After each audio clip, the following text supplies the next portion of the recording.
Oh, what a day! What a lovely day!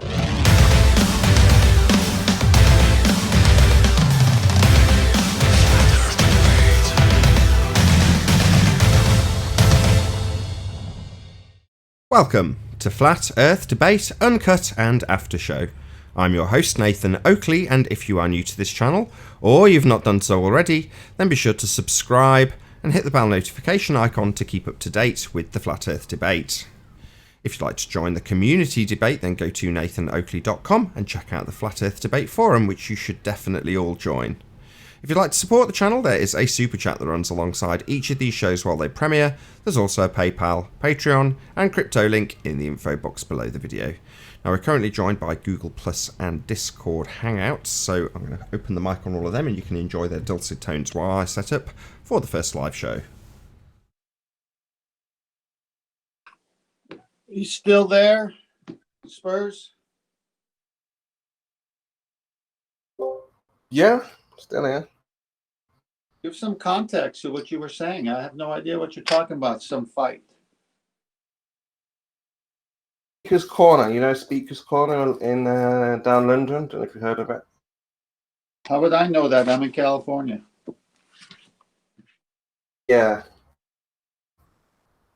Well, no, it wouldn't be relevant then if. You know, give the man some context. So if you go to Roxanne Globalist and I's channel, you'll see her quite frequently at a place called Speaker's Corner, and it's basically an open air venue for anybody to discuss anything. So you have people turning up who want to preach the Bible, you have people who want to come along and preach flat Earth, and various other subjects.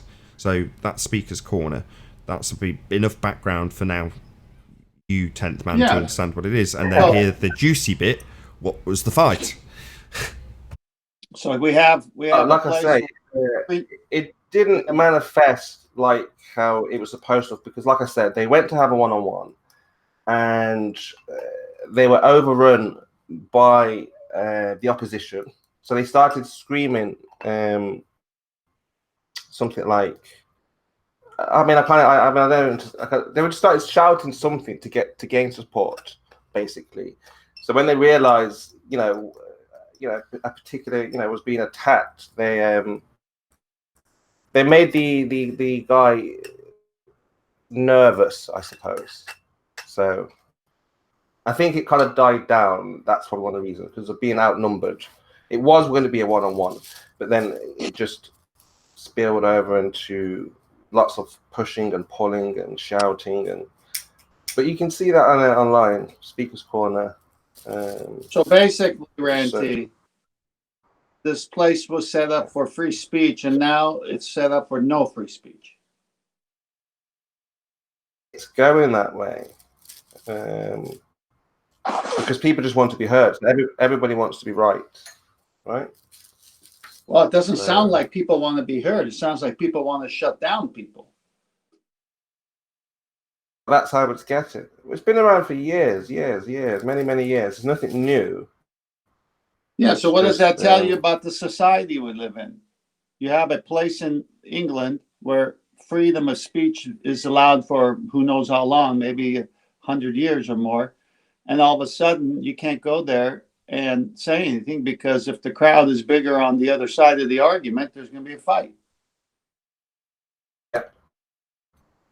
That's how it was in that situation. But I mean, again, it resolved because the police came towards the end and separated. But yeah, it would have been frightening for passerbyers, because there were people just on the field having picnics or whatever. You don't see that usually on camera. But yeah, people were just families and that. So they just saw hundreds of people congregating. So you just never know what's going to happen, whether they're going to use weapons. People were concerned about acid being thrown and things like that. So, what's going on in your country? Sounds like all over the world now. It's just a small corner. I think people, because there aren't places like that. It's just like being online but live, right? So no, I'm just saying the story you say right now happening in your area is happening all over the world. I mean, just the headlines are talking about this everywhere. Well, I'll be back soon anyway. Let me just make a quick cuppa. I'll catch you soon. Is it something I said? I love it.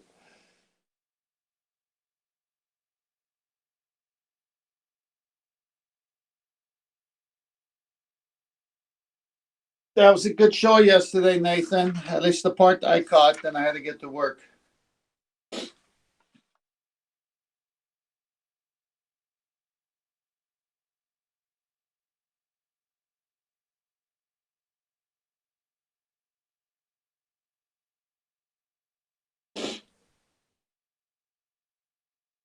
Right, if I disappear to make a cup of coffee, you're going to chat amongst yourselves, or will we have complete dead air for the Nathan Oakley? No, Ranty went to get coffee. Go get coffee. He's still there, Spurs? I went to get coffee. Everyone's gone to well, I'll have to tell you then. No, I don't mind. No, I said the show yesterday was good, at least the part I caught, because I had to get to work. But some one-liners from,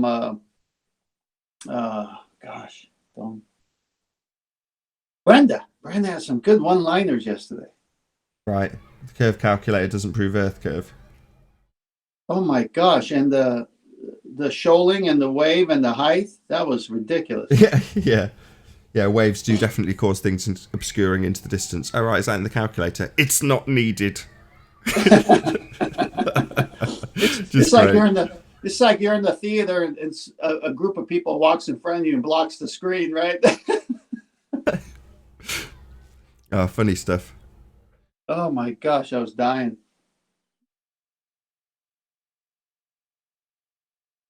Yeah, that was funny.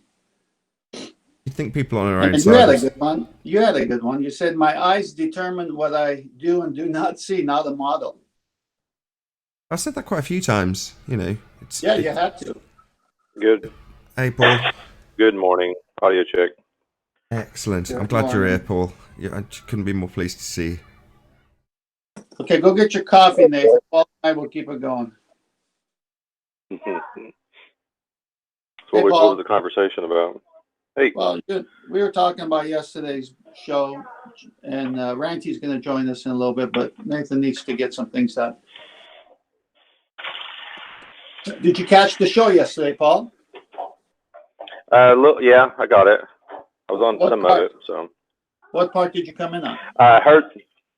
I got. Brenda was on there. If I'm not getting my shows mixed up, I think she was on yesterday. I think I caught that, and then Ranty and I did catch the part with Ranty and John talking about John was getting upset or being censored that he couldn't go on the show. You know, into Ranty's show. Is that the word? He was having some fun there. Yeah. So what part do you remember from Brenda? I thought that was pretty funny.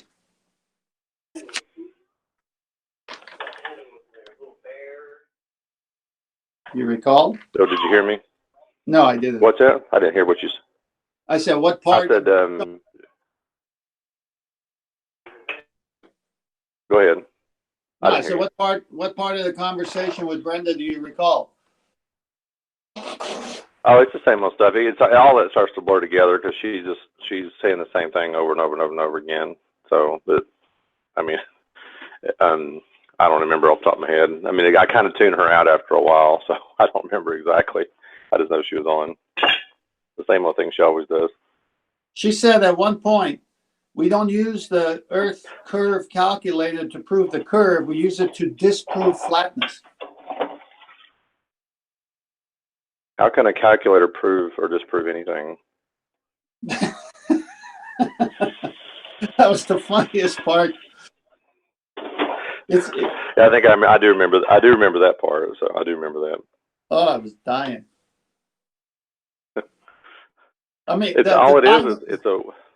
Listen, it's like a calculator you go buy at the store for a math class, right? Simple addition, subtraction, multiplication, all that stuff. But you can't use it for that. It only disproves algebra.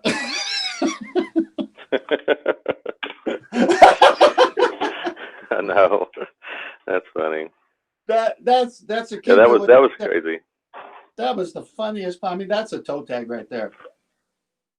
Yeah. I mean, she sticks her foot in her mouth all the time. That's why I said I just kind of tune her out because I mean, it becomes more entertaining, but it doesn't really advance the argument. I'd rather her come in than advance the argument somehow. Like either agree or disagree, go after the specific point, and then she never does anything to demonstrate. It's always explain. Explanation isn't proof. Because I can explain I can explain pink unicorns that run through my backyard. I can explain that all day long.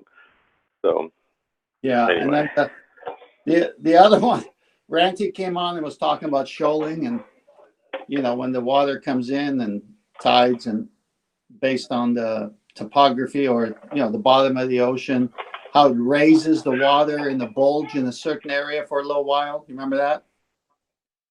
Oh yeah, and I've seen that. I mean, that makes logical sense to me, just because of the way water dynamics can work when it's flowing and moving. And I was actually playing in the pool over the weekend, and I just run my hand under the surface of the water, and I can make it bulge and create a wave. I can push the water with my hand and create a bulge in the water, myself. So I'm like, everything he was saying made logical sense because I just experienced it that day, just the day before in the pool.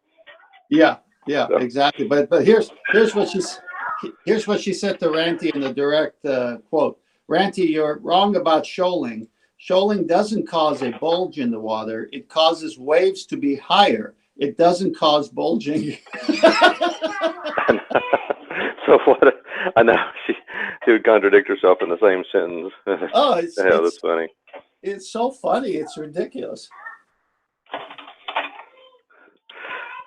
I think what Brenda's going through, really my opinion, and this is more from a spiritual perspective, is if she acknowledges God, that there is a God in any way, then she has to come to terms with things going on in her own life. So I think that's kind of, like we've said before, I think that's what's going on. And she can't give way in any point, because if she does, then she has to acknowledge other things. It's like that chain reaction thing. If you question one thing, you have to question other things too. I think that's the whole of the community, because if they have to admit NASA and the governments have been lying about the medium, and the moon is in a studio in Hollywood somewhere, and the ISS is inside of a pool, and everyone's been fake, that's going to just kill everybody. They just can't handle it. Yeah, it's going to all implode on itself. And you have to start over. And even that process of starting over is not fun, But there's also a bit of pride, because you say, well, I can't be fooled in the 21st century. This is too big of a lie. I can't be fooled like this. There's no way I'm going to admit I've been tricked. I mean, this is where they're starting. Oh, I agree. The moment I said this a long time ago. I said it. The moment you think you can't be fooled is the moment you will be. And and I think that's, I agree with you there. I mean, I've seen the fool. I've been fooled before. Now that it's like, fool me once, shame on you. Fool me twice, shame on me. And once you realize you've been fooled, if you keep being fooled, that's on you. So. Yep. Sorry if I'm making some noise. I'm loading the dishwasher. So. Not a problem. Hey, Ranty, you back? No, he's not on. It's just us still. No, but he's on Discord. He was just getting coffee. Oh, okay. Nathan might not have it feeding through into No, he was just on. Ranty was just on, but he had to go get some beverage. Oh, I see. Okay. Yeah, just before you came. Wow, the Discord's already full. Oh, very nice. Yeah. He ain't even launched or started the show yet, and it's already full. Good. Maybe we'll have some good questions from the housekeeping. Hopefully. 6-7 minutes, we'll start live.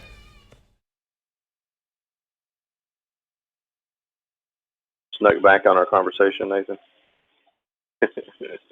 I disappeared the moment you arrived, Paul. Sorry. No, I know. He said you stepped off to do something, so Just get myself a snuck back coffee, in which while I've we were got. discussing. Yeah, I've just got a coffee. That's all I was doing.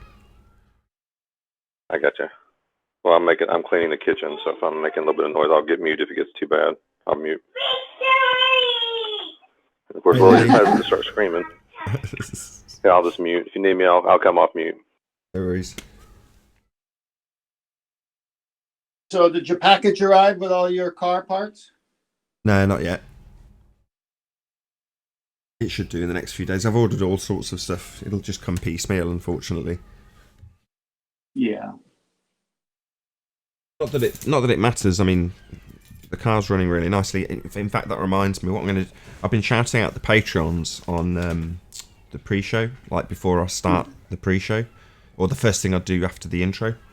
But what I'm going to do today is, once the live show starts, I'll do a quick shout out to the Patreons, because in essence, they've got me into that car. If it wasn't for them, I wouldn't be driving that car. I just wouldn't have had the money to do it.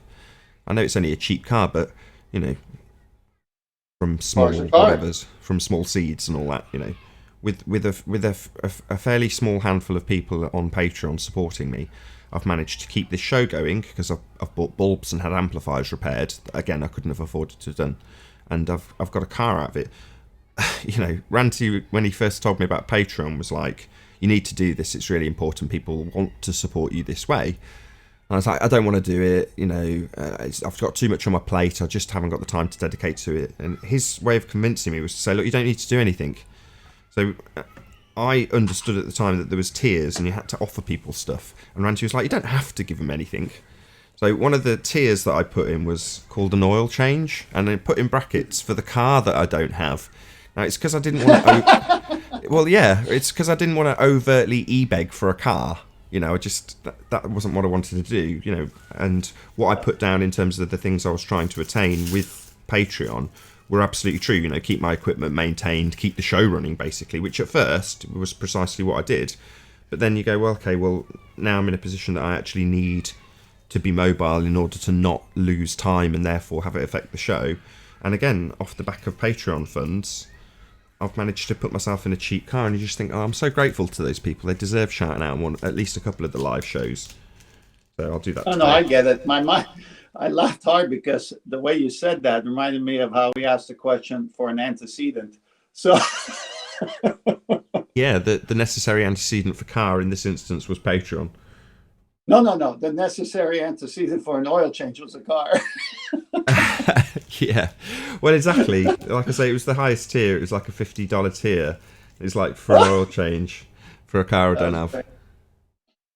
But now I do. I've changed that now. So I've changed that tier to an oil change for the car funded by the people who support me on Patreon, which is absolutely accurate. So I thought, well, I might as well at least have one of the tiers have a little nod to the fact that, you know, just how grateful I am really to how people support me. That said, I'm going to up the amount. I'm going to change it. There's other things that I now need to buy. Well, about, I don't know how many months, 3 or 4 months ago, one of the things I was trying to purchase, or needed to purchase and use Patreon money to get, was a bulb for the projector that's very, very old. And even then I was umming and ahhing about replacing it. I just couldn't afford to do it. So the cheap option is just pop a new bulb in. But it's like, I don't know, 3rd or 4th bulb made me.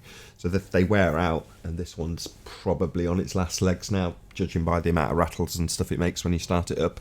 So if that actually dies, that would temporarily at least put a close to the show. So that's something else that I need to replace. And you know, I'm not a rep travelling around the world earning decent money anymore. So unfortunately, it's just the case that I do rely on people that support me. And at first, or because of some of the persecution others get, other people are embarrassed by the fact that you are essentially e-begging your way to purchasing whatever you purchase. But it's like, on the other hand, that's the means at your disposal if you are a YouTuber. So why not utilise them? And my webmaster said exactly that. It's like, you're not using Patreon anywhere near enough.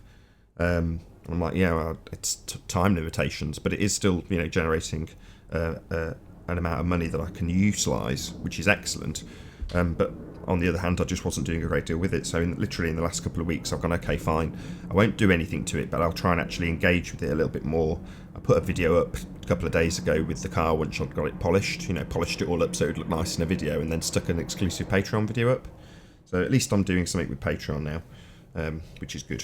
So I'll shout them out once the live show starts in a couple of minutes.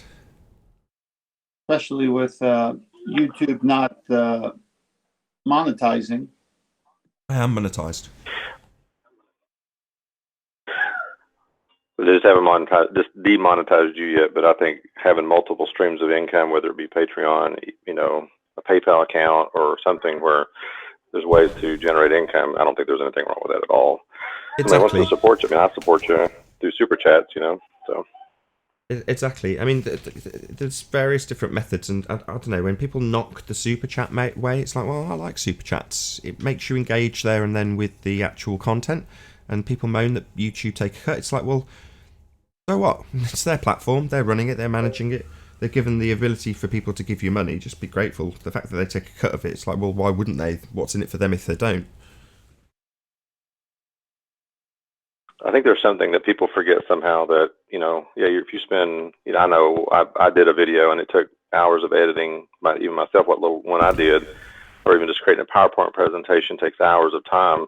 Well, it's either you got to get paid or not get paid. If you're spending hours of time doing something or editing, you're not getting paid for that, then you may not eat, you may not have a house, you may not have, it chain reacts. And I think it's like somehow that disconnect just kind of pulls away from people, And if you want to be a YouTuber, you got to spend the time to do it, I mean, well, absolutely. I don't have the time to do it, so. I was just going to say, go on, man, sorry. These are the same people who sit there and watch a 40-minute television show with 20 minutes of advertising and don't complain when that happens, but the minute you do it, they complain. Right. I don't get that many complaints, actually. I think it's because I'm fairly open and honest about what I'm doing. I've never denied the fact that I want to monetize and I want to be a successful YouTuber. The fact that there wasn't enough from the monetization, and that has led me to open up the aspects or means that I can actually take in money from. I'm not embarrassed about that. I'm quite overt about it in some ways, which I think is at least helping stop people ridicule me. Because when people are a little bit slimy about it, or a little bit weaselly about it, or deny it a little bit, I think that's when people get a bit pissed off. It's like, look, if you're monetizing and you're trying to be a success, just do that. Try and be as successful as possible. Anyway, we're going to be late. I'll just open up the live show.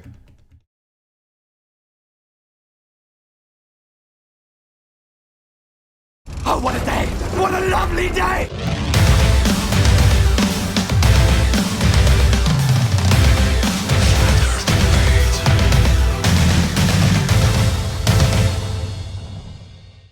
Welcome to Flat Earth Debate Live.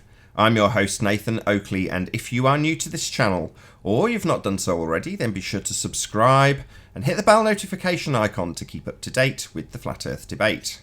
If you'd like to join the community debate, then go to nathanoakley.com and check out the Flat Earth Debate Forum, which you should definitely all join.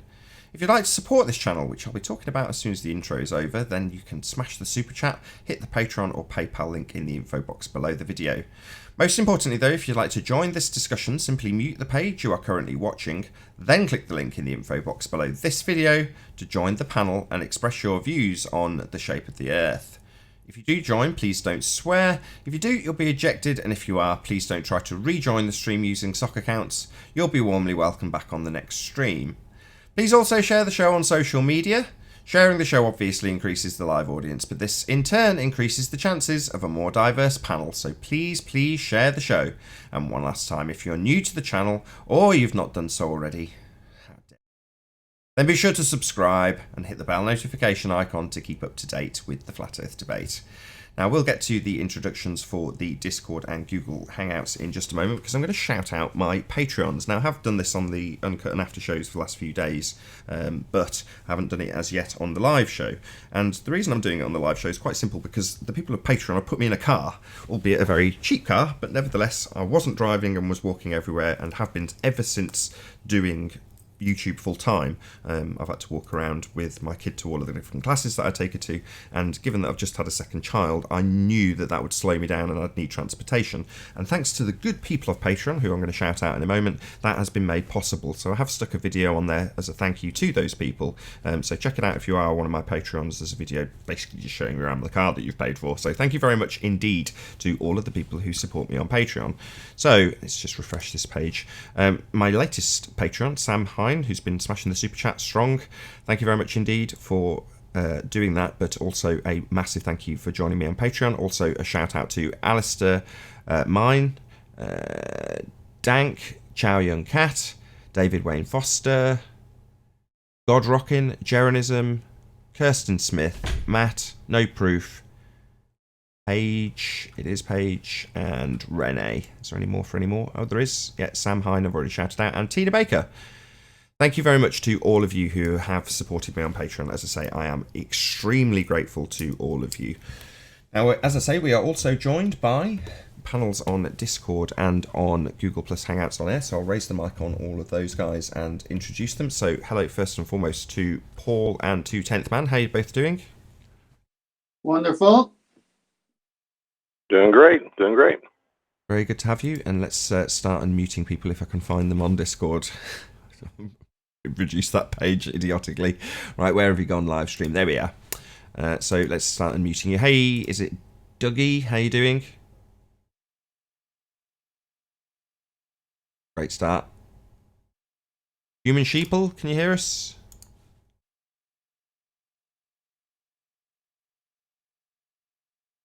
Okay, as the shows progress, if I don't hear anything from the people in the Discord server, I'm going to kick you to the after show room, because primarily it's 4 people to join. At the moment there's only 8 people in there, so there's 2 more gaps for anybody that wants to join from the public link. Hey, Chemo. hello. Slick, very slick. Hey, Chemo, thanks for at least saying hello. It's proved that there are actually people in the Discord server. Okay, cool. So we're rocking and a rolling. Do you want to start Any with signs Go ahead. of Earth curvature? No signs of Earth curvature as yet. Claims of all sorts of mathematics and drop, but alas, there is no drop, there is no curve. Anybody in Discord got any evidence? 10th Man's asking. Nope. I mean, there are photos of the curve, yes. Excellent. So claim and then support. Photos of curvature. Excellent. Do you want to tell us all about them? Show us some photos. I don't have the ability to project right now, but I mean, you have plenty of NASA photos, European Space Agency photos. Causation for photos could be many things, right? Potentially. Yeah. All right. Paul, you want to take the next one? Is that it? Is What's there your name? Randall. You gonna concede on that? Really? What have I conceded? I don't know. The conversation seems to have dried up, though. I mean, you guys asked for evidence. I said, or signs rather, and I said, yeah, the photographs. The Earth curve. Further rebuttal, 10th Man. You said the cause of photos could be anything. Yeah, the cause of photos can be anything. I mean, we know we have a vanishing point. We know there's blurring. We know there's miraging. We know there's atmospheric conditions. It could be anything. Paul, do you want to add something? No? And just that I'm here. I mean, I've seen photos of the flat Earth on like a movie called The Gods of Egypt, and I've seen photos of that. So I guess that would be just as valid as his argument of photos. I think I've seen photos of Narnia too. I guess that would be valid as well. Wouldn't you think? Is the claim behind the photos of Narnia that they are real? Like this is an actual photo of an actual place taken of the actual Earth. I can claim they're real, then that'd be just as valid. I claim that they're real photos. Yeah, but no one is, correct? I'm sorry, say that again. You broke up. Say it again. Sorry. No one is claiming that those are real, though, correct? No one else is? I think Nathan's claimed that Narnia is real. Hadn't you, Nathan? Didn't you claim Narnia has been real before? I have So indeed wouldn't that be been valid through the since we both wardrobe. claim that Narnia? Yes, I have indeed been through the wardrobe. Well, NASA shows CGI pictures of satellites going around planets, and I'm trying to figure out who took those pictures. Is there any other? When it is CGI, do they also claim that it is real?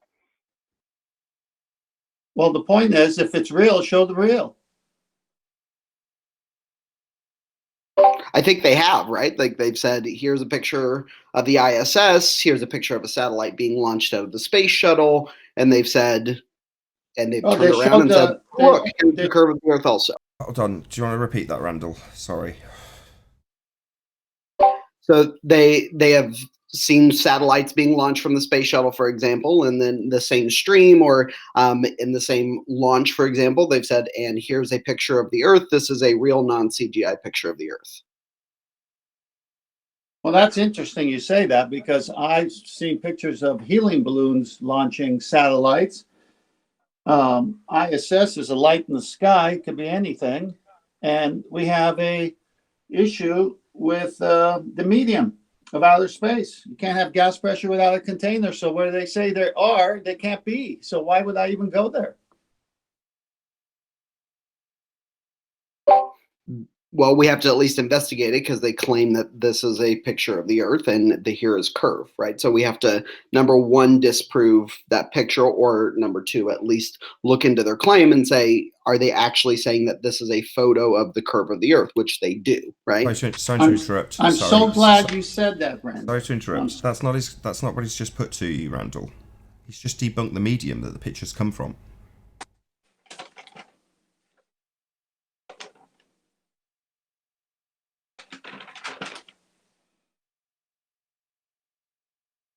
At the end.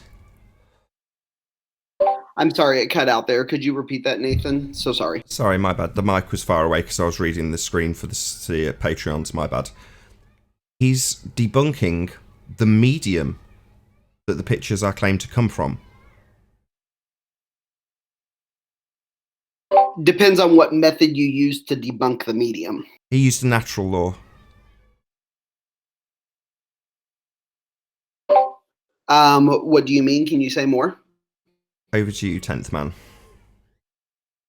Yeah, you're saying that they're out there in space taking this picture of the blue marble Earth when we know that gas pressure cannot exist without a container. So how in the world are they out in the vacuum of space with gas pressure underneath them without a membrane? How do we know that the Earth can have an atmosphere and there can't be, and there cannot be a vacuum outside of that atmosphere? Well, that's easy to answer, because in this world, this natural world we live in, you cannot have gas pressure without a container. It's got to have something pressing against the walls of something to have pressure. How do you know that? And how does that apply to the Earth? Well, how do I know that is a zillion examples. A scuba diver with oxygen in a tank underwater needs it. All kinds of examples like that. And I'm on the Earth. It's a natural world. Natural laws apply. Can't have gas pressure without a container. Second law of thermodynamics, heat to cold. Does the example of a tire or a scuba diver, like you said, does that apply at the planetary scale? And how do you know? Sorry, I don't understand your question. Sorry, you've given an equivalent. Do you want to explain it a bit better so 10th man can answer it? Because if I'm not following that equivalence. Yeah, sure. So he's saying that since I live in the natural world and I can't create I can't seem to create gas pressure. So, for example, a pressurized tank, I have to have a tank to do that. How do you know that that applies at the planetary scale? Because you have gas pressure. And the antecedent to if I have gas pressure is a container and something to press upon, or else you wouldn't have the very air you breathe.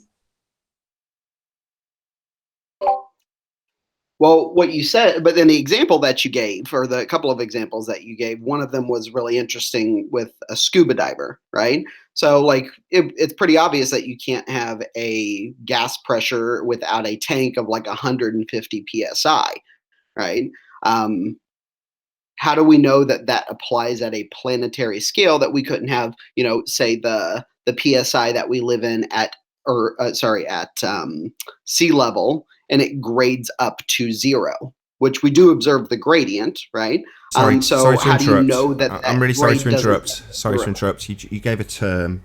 Can you just explain what the term was? What was it? PS what? Sorry. PSI, pounds per square inch. Oh, square inch of what? Of any measurement that you take. Square inch of what? Sorry. Of any measurement that you take. And what are we measuring the square inch of exactly?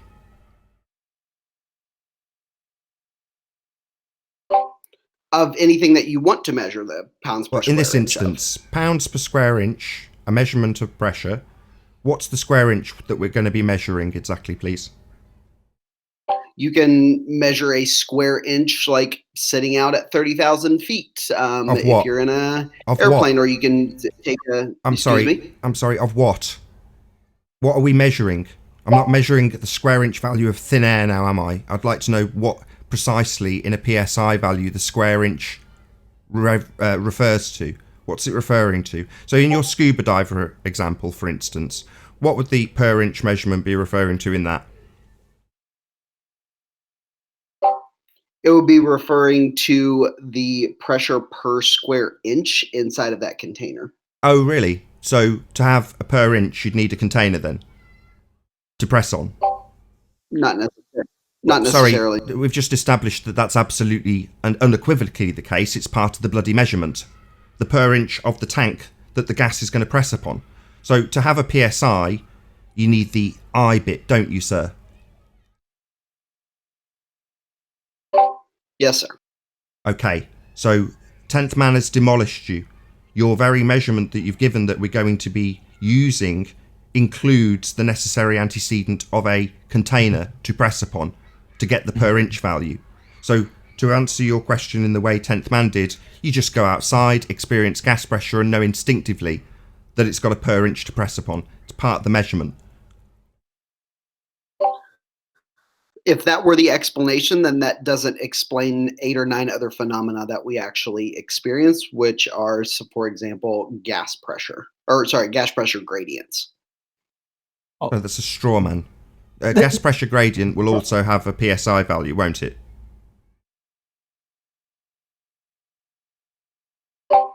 It will have a PSI value. Right, so we're definitely going to need a per inch of something again then. So this gradient nonsense doesn't overcome 10th man's debunking of your assertion that we have pictures from an area claimed to be a vacuum which can't possibly exist. It's like Narnia, because we have gas pressure. We experience gas pressure, and gas pressure needs to press. According to the fundies that take those pictures, they're out in a realm where there is no thing to press upon. Well, that's nonsense. It violates a natural law. So do you have any further rebuttal to that, other than to ask us about natural laws and why they might not apply to your fundy, let's get the wording correct, planetary system, correct? You're begging the question of planets. Why wouldn't apply to your begging the question fallacy? We're not interested. It's a natural law. It's not been violated, ever. How do you know that natural law applies to what you're talking about? It's a natural law. It applies always. It's a natural law. If it didn't apply, do you know what that would mean? It wouldn't be a natural law anymore. So are you telling me that this natural law is violated by your fundamentalist religious belief in planetary systems, because it isn't. It's a natural law. It holds true always, unless you can show otherwise, beyond your fundamentalist belief about planets. Yeah. Stop Sorry, violating nature. let me clarify. I apologize for not being clear. How do you know that that applies to gas pressure gradients not being allowed to I just exist explain at this. the end? Listen up. Gas pressure gradients. Arwin, let me just consist of end gas. this. Arwin, let me just end this. Hello. A gas pressure gradient also has a PSI value, doesn't it? I already smashed this into the middle of next week, didn't I? You just didn't listen or acknowledge what I stated. So I hadn't finished repeating what you didn't understand or acknowledge. So don't interrupt me. Just listen and acknowledge at the end what I've said now for the third time. A gradient will still have a PSI value, and the per inch as established by you is the necessary antecedent to have gas pressure. So even though you've brought in this straw man of a gas pressure gradient, it does not alter that the medium you're claiming these pictures come from is fake. It cannot possibly exist, and the reason has been made clear. Your fundamentalist belief about planets involves a violation of a law of nature that holds true always. If it didn't, it would not be a natural law. So your pictures that you claim of curve come from a fake medium, debunked by the second law of thermodynamics and Boyle's law. Boyle's law specifically referring to the container. And your PSI value that you'll measure your strawman gradient also has an I in it. PSI, per inch of the container. Now, you don't have a container in this scenario where people fly out to a second law of thermodynamics violations to take pictures from a region you've never been to and cannot confirm, and is a violation of 2 natural laws. So let's just summarise. You cannot demonstrate a violation of this violation of a natural law other than your fundy belief in what planets do. And you're asking us how we have discounted the idea that your fundy belief in a planet should work. Makes sense, right? No, it's a natural law. No, that It makes sense to them. Doesn't make any sense to anyone else, though. So the medium that these photos come from is bunk. you have not proven that. What part of natural law didn't you understand? What part of PSI didn't you understand? What part of you need a container to have gas pressure didn't you understand? What part of we do have gas pressure, but your fundamentalist sphere belief relies on there being a vacuum next to gas pressure in order to attain these photos? I've not only debunked this, 10th man initially, I'm just reiterating exactly what he said when you started going around in circles, yeah? This has been absolutely smashed into the middle of next week. In order to have the very gas pressure you are breathing, the thing you're going to measure with a PSI value, that needs the I bit to press on.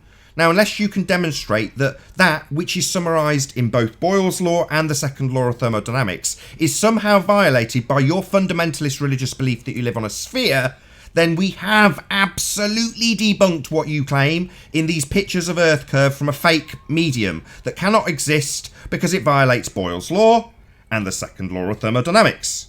So unless you've got a rebuttal other than claiming that I haven't debunked it, it's been smashed, mate.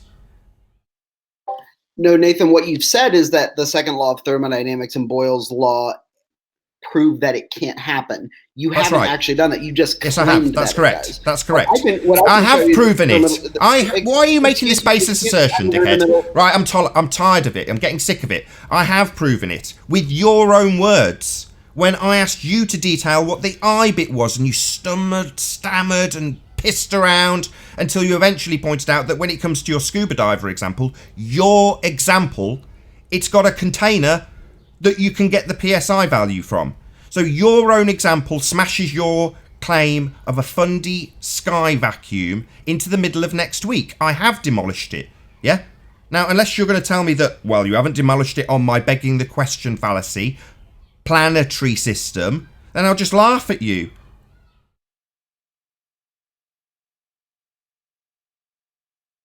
Then laugh away, Nathan. Well, do it first. Tell me that I haven't debunked that it can't work in your begging the question fallacy reification model. Not begging the question, not reification. You said the word planet. Yeah, Let's just shut this dick up again. He used the word planet. So he's automatically assuming the Earth's a sphere. Planet. That's what you said. You used the word planet. I didn't interrupt you then. I let you use that begging the question fallacy, where you automatically assumed the Earth's a planet. That is begging the question. I heard you use the word. So don't lie, or don't be stupid when I point out that you have begged the question, planet boy. You haven't explained why the second law of thermodynamics says that I cannot have at a planetary level. Oh, I will then. No worries. Yeah? Hot flows to cold, high pressure to low pressure always. If you have a vacuum, the gas would fill the space, as denoted in the second law of thermodynamics. Entropy would take effect. As entropy increases, the gas, which wants to randomly expand in all directions, isn't being stopped by the PSI bit, the I bit being the container it presses on and bounces off again. It doesn't have that in your fundamentalist sphere world. It's got a vacuum, nothing to press upon, just endless space to disperse into. And entropy would dictate, the second law of thermodynamics, that the gas would fill the space, leaving us at 10 to the minus 17 torr at sea level. So yes, I have now explained precisely why the second law of thermodynamics debunks the medium your pictures of a claimed curve come from. They can't travel to a second law of thermodynamics. It can't possibly exist because the gas we breathe would fill the space. Entropy would increase. It can't bounce off nothing. It would disperse into a vacuum. It wouldn't magically retain itself here without a container. Except it does. Oh, so what, you are going to now express your fundy belief that that's what's happening? I believe that it's just a magic force field, and it does do that, so therefore my begging the question fallacies correct, because if we have gas pressure, then we have gas pressure without a container, affirming the consequent. How many more fallacies you got? No, I didn't affirm the consequent. You said, but we do have it. So do you still believe you're on a sphere flying through space? If so, that's an affirming the consequent. It doesn't matter what I believe. I simply go with what I... That's a load of nonsense and gish gallop.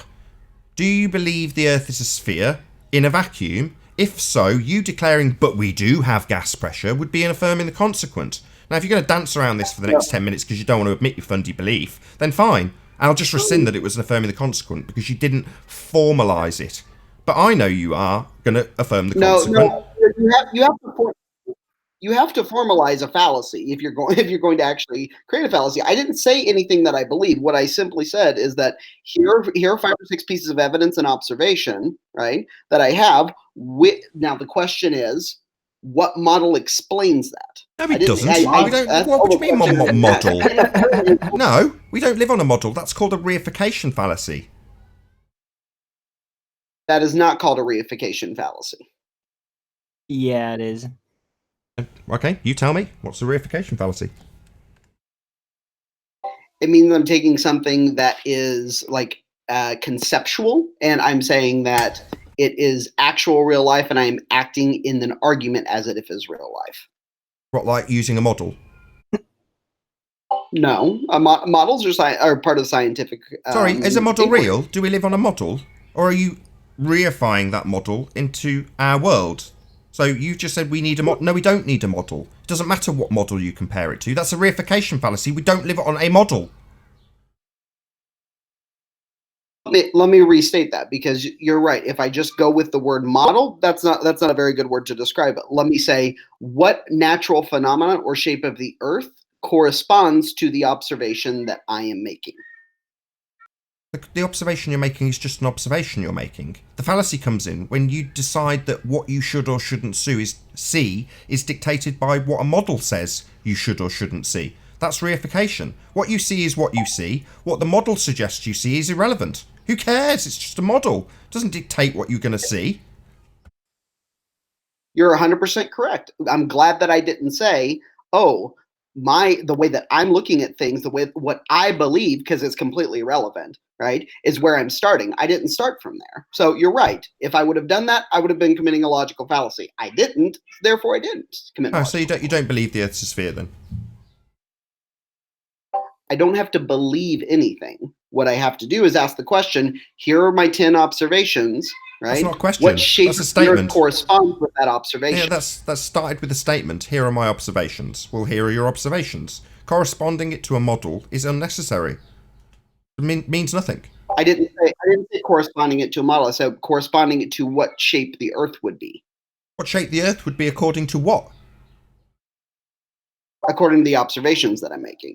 The observations are just observations. They're not going to give you An the shape of the observation Earth. is not an animate, conscious object. You're very true, Arwen. The question is then, if I see a picture of the curve of the Earth, I have to say, is this picture false or is it true? Yeah, and if it's come from a second law of thermodynamics violation, then you can automatically assume it's false because the medium isn't real. You can't have gas pressure without a container. If the sky was a vacuum, the gas that we're all breathing would fill the space. So yeah, you can automatically discount those pictures of curvature. We just did that. Also, when you see pictures of curvature, did you account for the fisheye lens effect that occurs in photos with certain types of lenses? With all that could lenses. Be a wonderful explanation. So we can look at it, and there are ways to tell if something's been fisheyed inside of a picture or not. You don't need to. We'll figure out if it's fishy or not. But we don't need to. The ones you claim came from a space agency. Space being a vacuum. Well, that's not possible. So everything they produce or claim ever is automatically, instantaneously, bunk. Which is completely not true, Nathan, but okay. Sorry, they're a space agency. They claim the sky is a vacuum. That's a violation of Boyle's law and the second law of thermodynamics, because we have gas. And in order to have gas, it needs a container to press on. The very measurement itself, as denoted by you, PSI, telling us that we need a per inch of something. Like a tank for a scuba diver, that sort of thing. So I instantaneously know that we've got gas pressure and therefore the necessary antecedent must be in play. Now, the fundies that claim they've got a space agency say there is nothing for the gas to press on. It's just magically staying here. In fact, they look down on it in the bullshit pictures they present. They look down on the gas pressure not escaping into the vacuum, violating the second law. The people producing those pictures are laughing at you. They know it's complete nonsense. It couldn't possibly be real. They know it's all CGI bullshit that they've just put together in Photoshop. But you claim that it's real, even though it violates several natural laws. Nathan, if they were laughing about that, I don't think that they would be engineers spending their entire lives trying to figure out how to get to space. They're not going to space. They're building stuff on the ground. The pictures aren't from the engineers.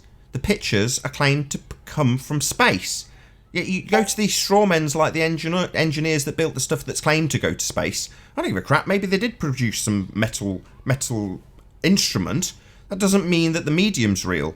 Yeah? Do you think the engineers prove a second law of thermodynamics violation by putting together a machine or a camera? Wrong. The medium that's claimed to be the place the pictures came from, the ones you're claiming curve is fake. That's the end of that argument. Oh, but Nathan, you've said the second law. They did get us space Latin 50 times at this point, and what you haven't done is actually ever explained what that second law actually says, how we know it works, and under what conditions it's a relevant factor in actually describing our world. Oh, no worries. Yeah, it's a natural law that would describe high energy going to low energy, hot to cold. Entropy, in essence, that's what it's describing. And with gas, yeah, something that's freely moving in all directions with no bonds, that means that if you have an endless void called a vacuum of space, the place these agencies claim to go to, then the gas would fill the space as described in the second law of thermodynamics. So it does explain quite simplistically that you can't have gas next to a vacuum. All it wants to do is expand rapidly in all directions until it reaches equilibrium, not hang around with a vacuum right next to it. If it was, you wouldn't have any PSI value to measure because you need an I bit. So I've explained this now 5 times to you. Are you slow? Yeah.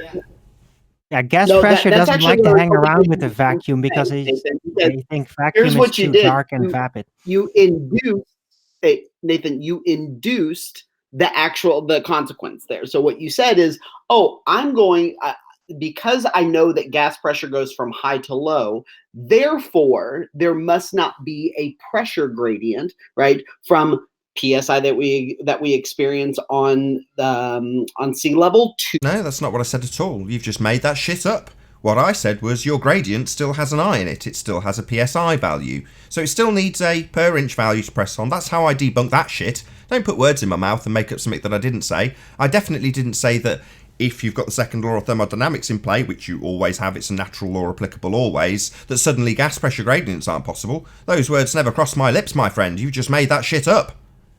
But what you did, Nathan, is that you induced the fact that, oh, it can't exist. Like the idea of a gas pressure gradient that goes to zero. Oh, so you're just going to repeat the same bullshit that I absolutely did not say? No, I did not say that. That's just bullshit that you've just made up twice. I'm going to start calling you a liar, because that's a straw man that I did not say. I didn't induce anything. I specifically said that even a gas pressure gradient has still got an I in the PSI. That's how I debunked that shit. Twice I've said the same thing. You're going to tell me again that you infer something from I've said? Or give me another straw man? What's next? I didn't say that. I didn't infer anything, Nathan. You straight up said it's impossible to have a vacuum at the end of a gradient. Sorry, do you want to put quotes around that shit? Put quotes around it. No, I actually tended to say that, not Nathan. Sorry, do you want to put quotes around me saying that? So I can call you a liar and a misquoter and untrustworthy and discredit you. Put quotes around what I said. Comes first, gas pressure. I've said that in the past. pressure. Nathan has not. Alwyn, do you want to put quotes around what you've just claimed I said? Or not? What do you mean? I mean, when you say I quote, you have said this, and I haven't, which I haven't, then I want you to say the word quote, then the words I said, then end quote. And if it's wrong, I will be on you like a ton of bricks. It already seems like you're misquoting me, and I want you to start what you claim is a quote of something I have said with the word quote, and when it's the end of what I have said, say the word end quote. Go. No, Nathan, I'm not going to have you dictate to me in a debate what I say. No, thanks. No, not what you say, how you quote me. That's how you will quote me. You won't just make shit up that I haven't said. I'm in the middle of telling you off. What you won't do, sir, is just make up a load of shit that I haven't said and claim I've said it. Yeah, I'm not dictating. I'm a reasonable man. And a reasonable man doesn't like stuff being made up about him and then told to him by his opponent that it's a quote, that what I have said is X, when it isn't. So I'm not dictating. I'm saying that it's only reasonable that should you claim I've said something, that you put quote marks around it. That's reasonable behaviour for any normal person who's stating something else that someone has said. That's not dictation. That's reasonable behaviour, which you're not adhering to. You're just making stuff up that I haven't said, misrepresenting my argument, claiming that you can infer what I've said, that I've made it clear that a vacuum isn't possible next to a gas pressure gradient, even though those words did not cross my lips. Well, then you strawmanned what the actual claim from those who know that the Earth is a globe is. Right, okay, let's just bring this back on track. We started this show asking for proof of curvature. You declared that the space agencies, namely NASA, had got pictures. We debunked the medium those pictures claim to come from. Do you have any rebuttal to the debunking based on 2 natural laws or not? Yes, the second law of thermodynamics does not state, right, a contradiction to the claim that is being made on how the Earth actually is shaped. Okay, back your claim. Namely that. What's that? Now back your claim. You claim second law of thermodynamics does not dictate. Go and back your claim. Prove it. Cite. Give us a citation. Yes. So the change in entropy from one system to another is actually a gradient, which is 100% fine in the law of second law of thermodynamics, right? Mostly because the change in Q, okay, the heat transfer, or you could also say gas pressure transfer from system one to another, from system one to system two, is a gradient and not a value that is like 10 apart or something like that. Right, and so That's because of that, story. the second law of thermodynamics is still in play when as long as the fact that like we have a gas pressure that we experience at sea level going up to a grading down to zero. That's not an argument. That's not a citation. You're saying so long as my fundamentalist belief in space applies and we have a gas pressure gradient, then it's true. What an outrage. That's not an argument. That's not a citation. That's not proving your point. That's just a baseless assertion. No, it's not a baseless assertion because when I can actually your observe that this gas interpretation pressure of gradient something is that you're happening, not I can- actually excuse me, quoting. Arwen, I didn't interrupt you. Excuse me, Arwen. Okay, I didn't interrupt you. Okay, S2 minus S1 equals change of Q over T. That's what the second law of thermodynamics actually says. Okay, so if I have a gas pressure gradient, okay, from S2, which we can say is sea level, minus S1, which is a vacuum, right? If I were to put those next to each other, the second law of thermodynamics would tell me what the change in Q, aka the heat transfer or the gas pressure transfer, would actually be, which is like you would say, and I've heard many on your panel say before, it would suck the atmosphere off of the of the Earth. That's the end of your argument. No shit, dude. No what the shit. hell? Yeah, that's the end of your argument precisely. Yeah, the second law of thermodynamics undoes your fundamentalist religious belief in a sky vacuum. That's correct. Yeah, you guys just don't interrupt me in the middle of a sentence, right? And also completely ignore what I just said. Unless there is a gradient from S1 to S2 to S1, right? Then of course that it would actually take place. The change in the heat or pressure transfer would be immediate, but there isn't an S1 and S2 next to each other, which is what the second law of thermodynamics actually says. It is a gradient, so there is a change from S1 to S2 that is gradual. Not You just said there isn't an S1 and an S2. Now you're saying there is an S1 and S2 that's gradual changing. So either there is or there isn't. You've just contradicted yourself. This is a train wreck. It's not a train wreck, Nathan. You is just there don't two know different systems or not? Thermodynamics. Is there two different systems? Vacuum system and gas pressure system or not? There are not two different systems in a gradient. They, by definition, are a gradient. That's not one system next to another. They're systems that you measure at a gradient level, right? So it's not just a point on a dot, it's a line, a curved line on a graph. And can you demonstrate this then, please? Now back your assertion with a demonstration of a gas pressure gradient next to a vacuum, please. Can you demonstrate that? Beyond No your problem. So beyond, if you sorry, go- just one more caveat. Sorry to interrupt you. One more caveat. Beyond your fundamentalist religious belief about what Earth is, an actual demonstration of that, please. Can you provide that? Yes, I can. Excellent. So if I start, so if you start here if you take off from, I don't know, New York, something like that, very close to sea level, right? You can actually measure what the gas pressure is. You go up to 5,000 feet, you measure it, and you say, wait a minute, it's lower here. Then you go up to 10,000 feet, wait a minute, it's lower. You get up to 30,000 feet, and you're like, hold up, it's like 10% of what it was at 0 feet. You keep going up 60,000, 70,000, 80,000. Right, and you notice that it continues to get less. Sorry right? to interrupt. Sorry to interrupt. Nathan, you say you noticed. I'm sorry to interrupt you. Just one thing. Nathan, sorry, I actually asked for a demonstration. You're just not stopping, even though I'm deliberately interrupting you because you said you go up to 50, 60, 70, 80,000. So you have done this then. I'm a pilot, so I've been up to about 52,000 feet. That's not what you said. You said 60, 70, 80. Oh. So this isn't a demonstration of gas pressure next to a vacuum then? Oh.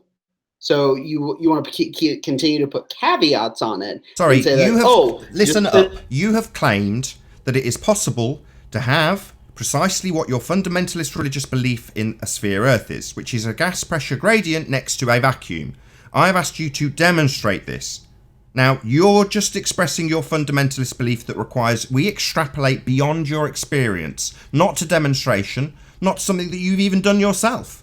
So this is not what I have asked for. You have declared we can have a gas pressure gradient next to a vacuum. I'm asking you to demonstrate it beyond your fundy belief. I put that caveat in before you started. That's why I interrupted, to clarify that indeed this is your belief about what happens beyond 58,000 feet, isn't it? Not something you've applied, not something you can demonstrate, not something you've done, just your fundy belief. That's why I interrupted you. So I'll say it again. I'll say it again because it wasn't listened to the first time. I'll say it again calmly because he just won't interrupt. He'll keep doing it because he doesn't want to answer the actual question. I am asking for a demonstration of what you declare is possible. Gas pressure gradient next to a vacuum without using your fundamentalist religious belief. Go. Nathan, can I have started up with him a little bit? Yeah. If he doesn't answer and actually give us a demonstration of a gas pressure gradient next to a vacuum as he claims is possible, then yes, Paul. If he does not. Hey, Ranty. And don't bring on the pipe dream, please. I've just been listening in. Are you still on housekeeping? Question number one. It's been 2 days in a row because I've handed over to the panel. It's opened up the conversation. We got to the point where 10th Man destroyed this guy. I'm trying to summarise it, but he keeps wanting to go on and on and on and on and on and on and on with his fundy belief. Now he's up to, oh, well, beyond where I've travelled to, it does this fundy belief. Yeah, he just keeps getting stuck behind that curve. If he saw it on the telly, it must be real, eh? So Paul wants to ask him something. So beyond your fundamentalist religious belief about what Earth does, can you demonstrate that which you claim is possible? You have claimed it is possible to have a gas pressure gradient single system with a vacuum at the top of it. So demonstrate it. Are you going to unmute me? You are unmuted. What the bloody hell are you talking about? I haven't gone to Discord and muted you once. I say it seems like I'm muted, but okay, sorry about that. What do you mean it seems like? Is that another belief? Sorry, say that again? Is that another belief? It seems like.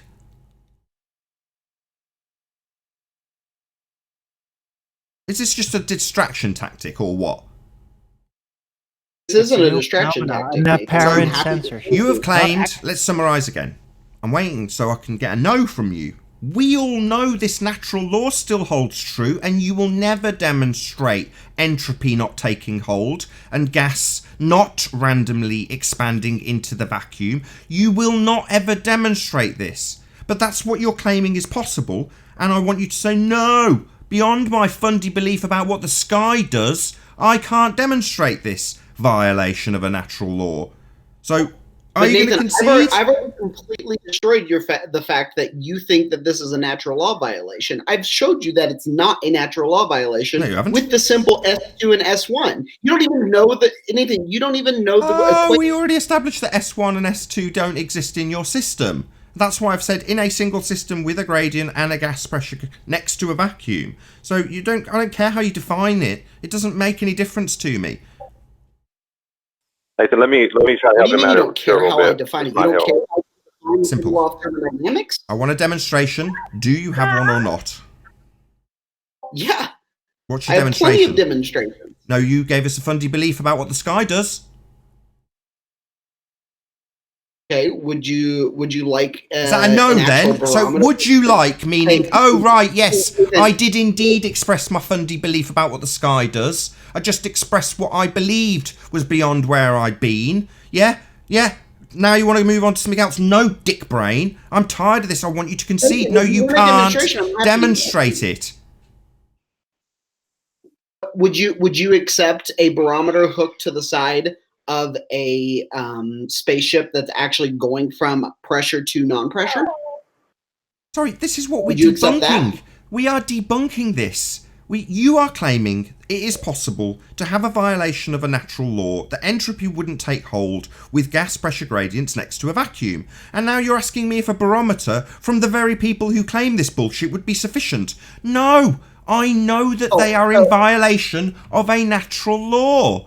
And until you can show me a demonstration that violates that law... You said that I misquoted you. Am I being muted? Oh, it seems I'm being muted now.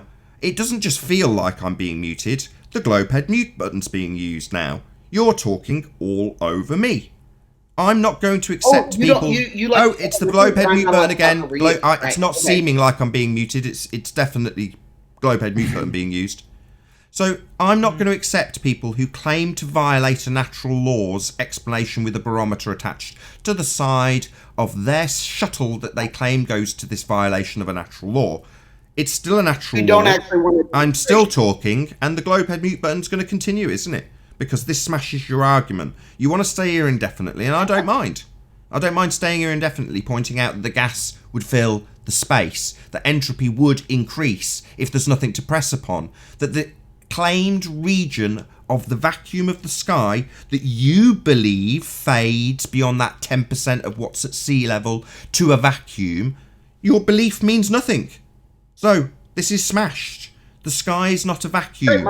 There is no demonstration of the sky being a vacuum beyond your fundy belief. There's no demonstrations that violate Boyle's law. There's no demonstrations that violate the second law of thermodynamics. These natural laws are still natural laws, never to be violated. If they were, they wouldn't be natural laws. But this fundy says, no, I go up to 58,000 feet, and I believe that if I keep going, it turns into a vacuum. Well, good for you, fundy. Your belief you can keep.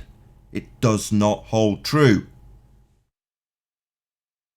Go ahead, Paul. Can you show me what the S2 and S1 is in the second law of thermodynamics, Nathan? Why, according to you, there isn't them. So who cares?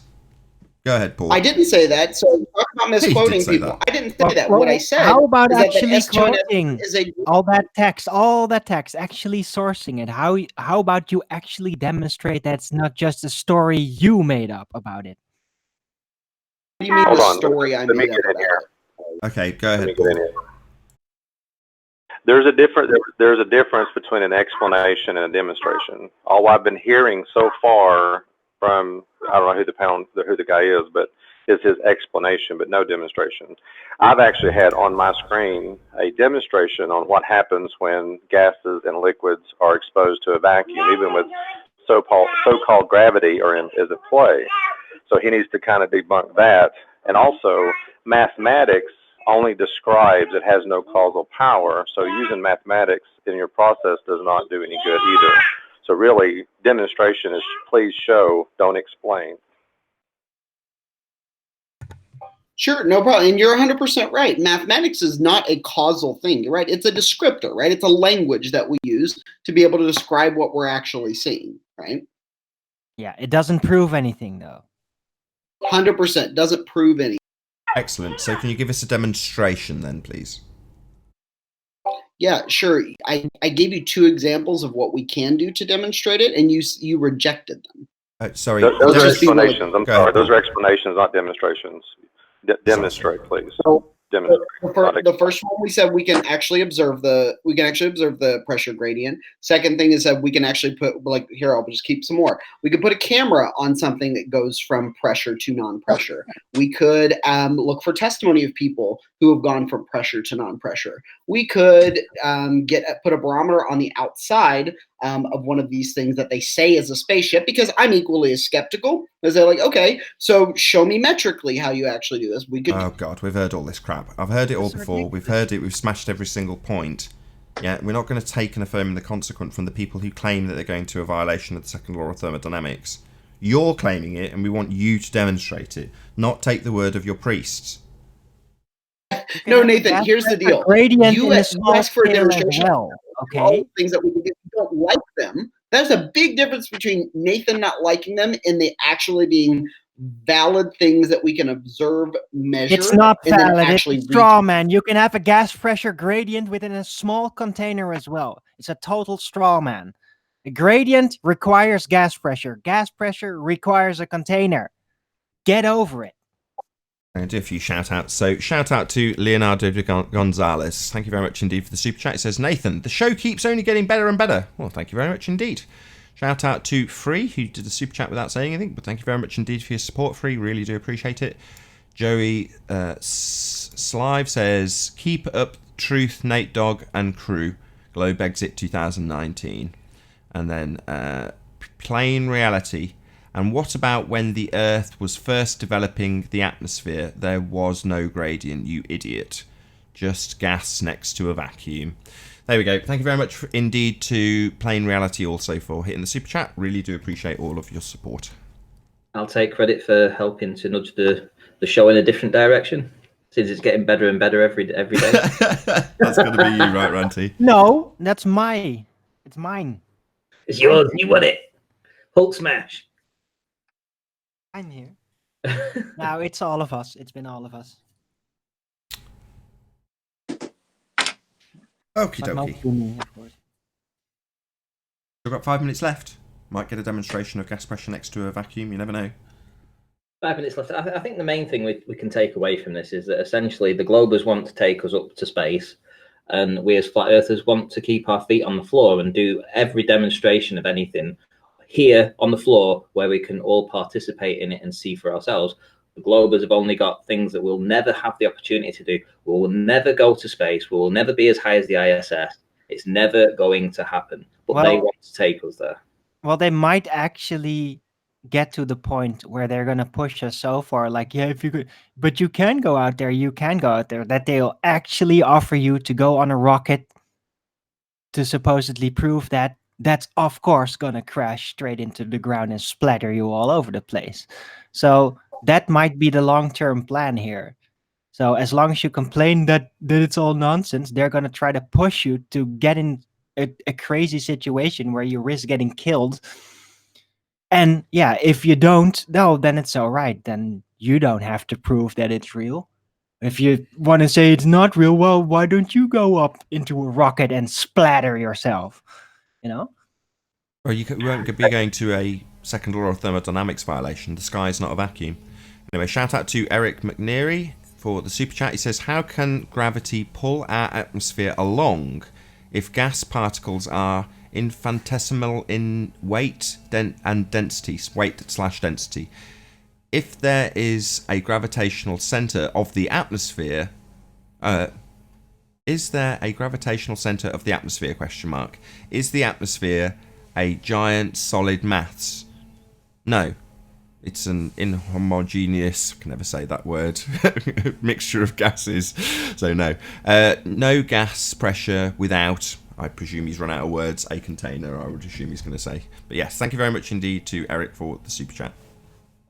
Hey, I was just thinking about something along those lines. If the heavens do not follow the laws here on Earth, would that not make them supernatural? So wouldn't you have some kind of supernatural agency that, since it's violating laws here on Earth, wouldn't that be a factor? No, because the context that they are placing it in is that it's a physical place that they're travelling to. So maybe, but that's not the claim they're making. So they're not making that argument. Do you see what I mean, Paul? The only violation taking place is in their mind. Right, exactly. So in terms of what they actually declare to be something they're doing, they're claiming to travel to a medium that can't possibly exist. So, yeah, the sky could be all sorts of things, but they're not claiming it to be a supernatural place. They're just claiming it's a vacuum. Right, but if there's laws in place here that govern this rule, that's my point. Is if there's laws that apply here, but they don't apply up there, well, I guess it was that it has to be not a law then. Well, we would have to actually confirm or disconfirm that. No, right? These laws hold true everywhere. This isn't in their system. This is applicable. So it's not like suddenly those natural laws don't apply. It applies. It's a natural law. I have a shout out for Quantum Eraser as well. He went into the Dragon's Den and he put up with the Wrath of the Globers last night on my channel. I'm gonna give you the same kudos. Good show. You know, it was very good, but I'll pick a bone with you, which you know. I'll do it. I'll save you the shame. Watch it. It was good. It was really good. But I didn't I'll see save it, sorry, Ranty but I the shame definitely till do the after show. So with that, I'm going to say a huge, massive, enormous thank you to all of you who have tuned in on the Nathan Oakley 1980 premiering stream for smashing the super chat, liking, commenting, sharing, subscribing, and all that good stuff. Be sure to stay tuned if you're watching on the Nathan Oakley premiering stream, as there will be an after show to follow. But if you're watching live, be sure to check out nathanoakley.com and the Flat Earth Debate Forum, which you should definitely all join. Massive thank you to all of today's debating panel. I've been Nathan Oakley, and I'll see you all in the next video. Oh, what a day! What a lovely day!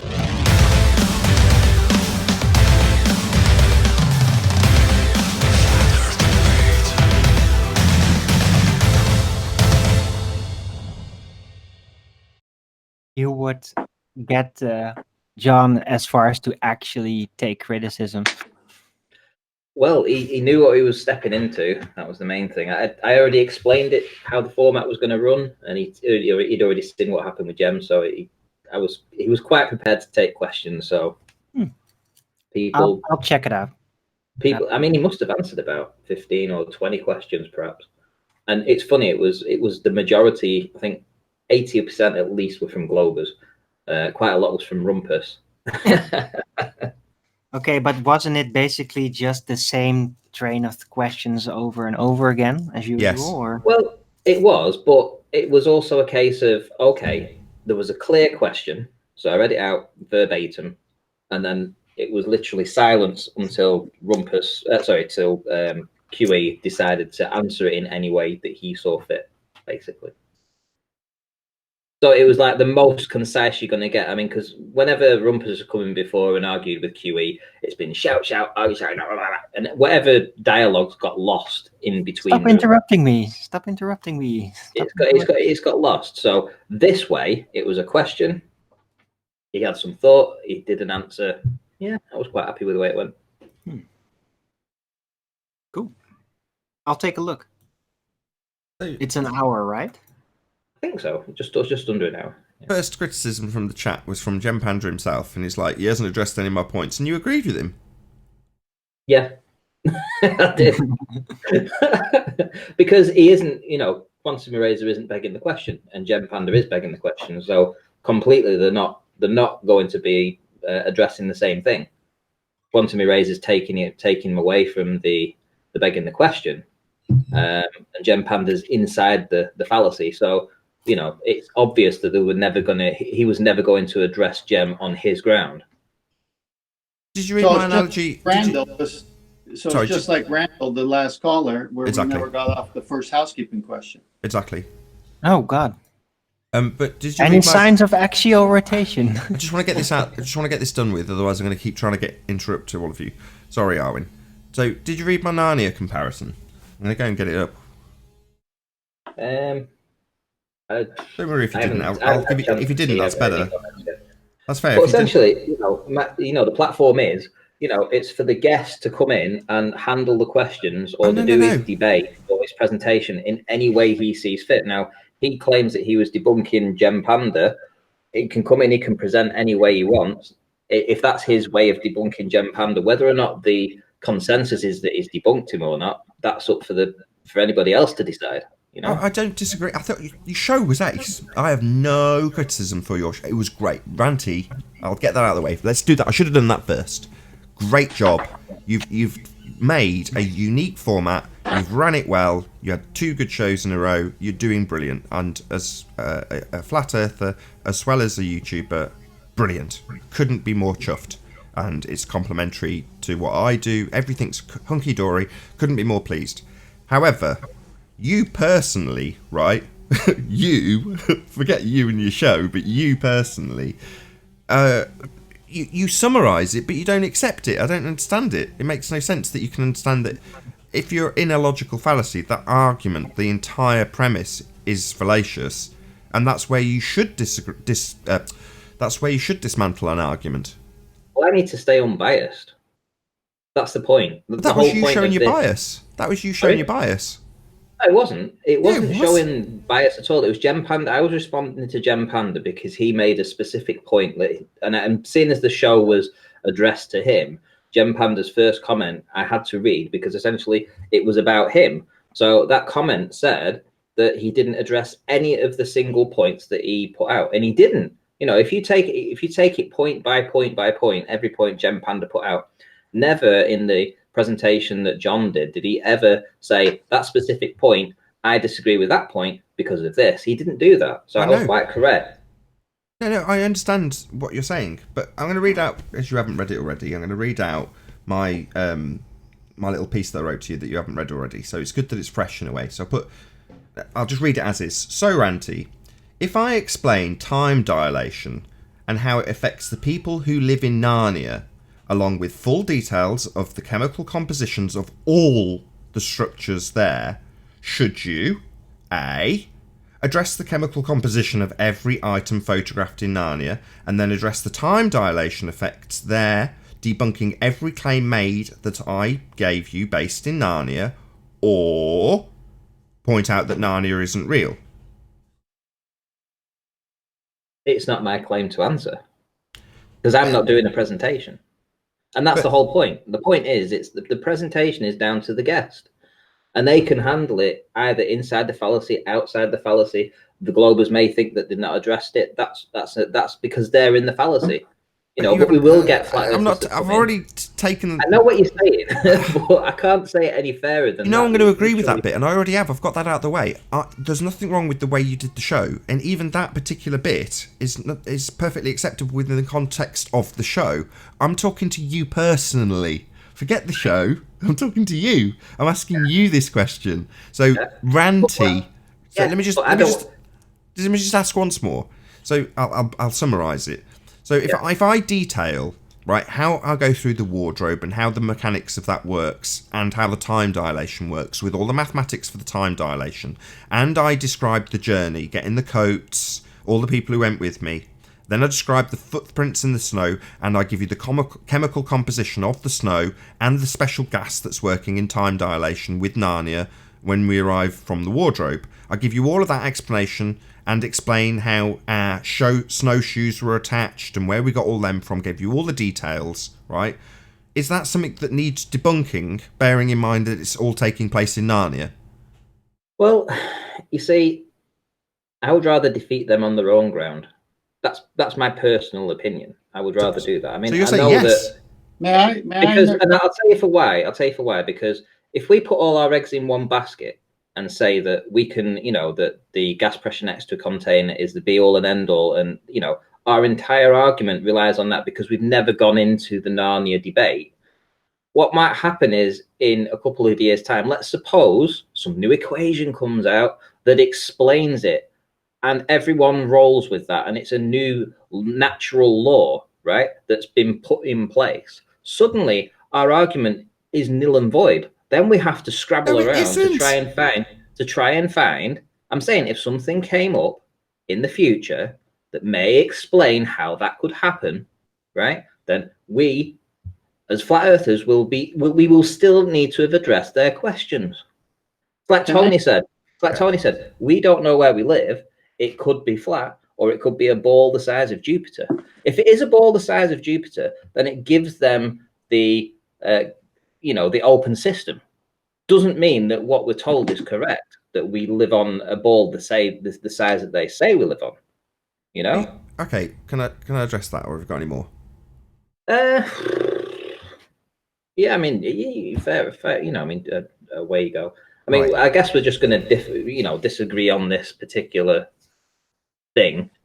But go ahead. Well, Paul made it. This thing is a strategy. You're disagreeing on the strategy. That's it. So Paul made it clear earlier.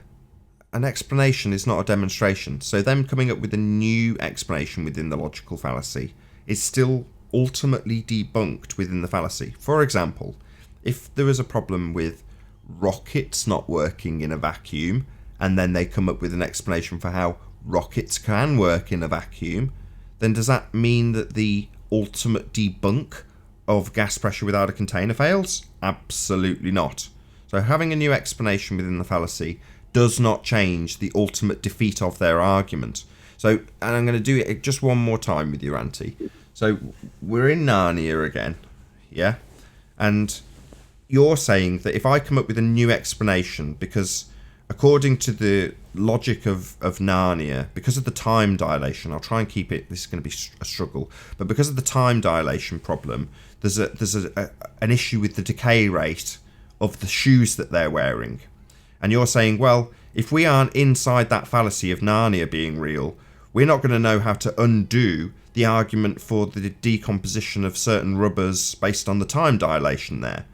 And I would say, I don't need to undo that argument. No, I'm not going to address it. You go ahead, Ranty. I'm sorry. Well, if the way I see things, what's going on right now is you're trying to force me to agree to your beliefs. That's the way I'm seeing it.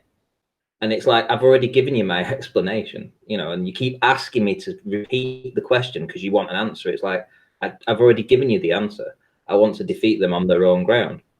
So, yeah, okay, fine. So what you're saying is you would rather argue with them about how the chemical composition of shoes works based on the time dilation in Narnia? If that's how you want to phrase it. I can't argue against that, Ranty. It seemed bonkers, but I can't argue against that. Fair enough. I could argue against it. Well, obviously, this is the flat Earth debate. So it's where we've come to as a progression of 2 years of work. Well, as friends, how we've ended up on this position. But what I'm saying is that, for me personally, I need to go back through their arguments and I need to see it. I need to hear their arguments and I need to go through them myself. So I'm not in that position to just instantly dismiss everything and I'm going to stick my fingers in my ear. I don't care what you're saying. I'm not listening to that.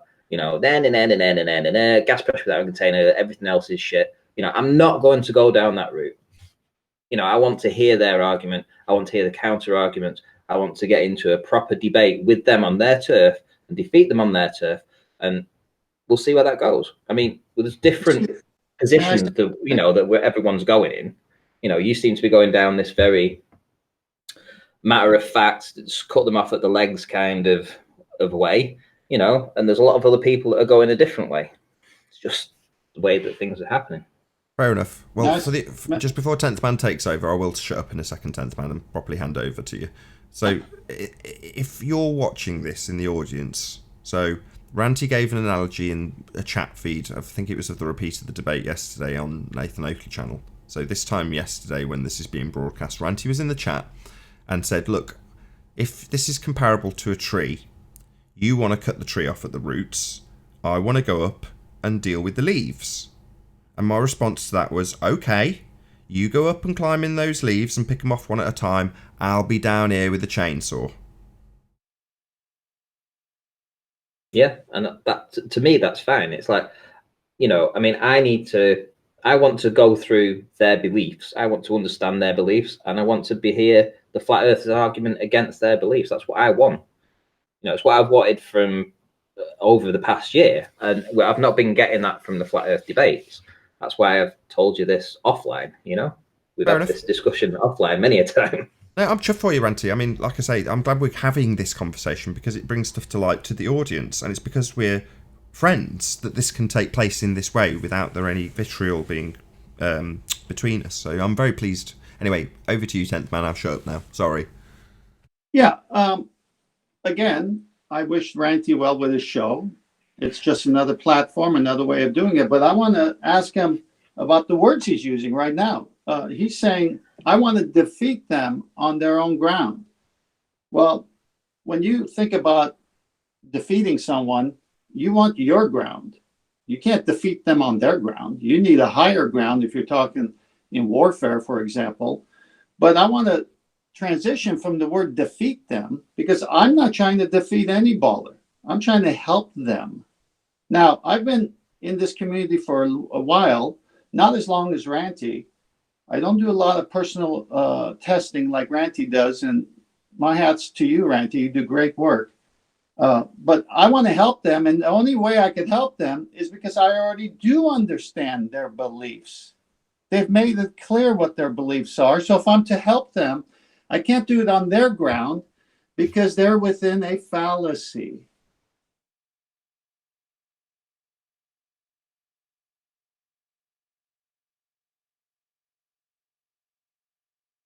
You're off mute, but your mic stopped working, Ranty. No, it is working. I'm just not speaking. It's like I'm just listening. It's like No, it's like we're having this, you know, come by our moment, you know, and it's like, you know, I've already said where my position is. Not come by our. We're almost bullying you. Yeah, no. Fair enough. No, I'm not bullying. I'm not bullying Randy No, at all. it just seems like every time I come in, you guys are all, you must believe in the gas pressure next to a container, chop them off at the legs at all cost, and it's like, no, I don't want to do that. And I keep telling you that, and you keep trying to push me to try and go that route, and I'm not going to do it. So I don't care how many times you say this to me. I'm really not listening. It's you that's not listening to me when I've told you my position. That's not what I'm addressing, Randy. No, you're addressing my words that I use. Defeat them. Oh my goodness. No. Please open up your ears. I wished you well for your show. I think.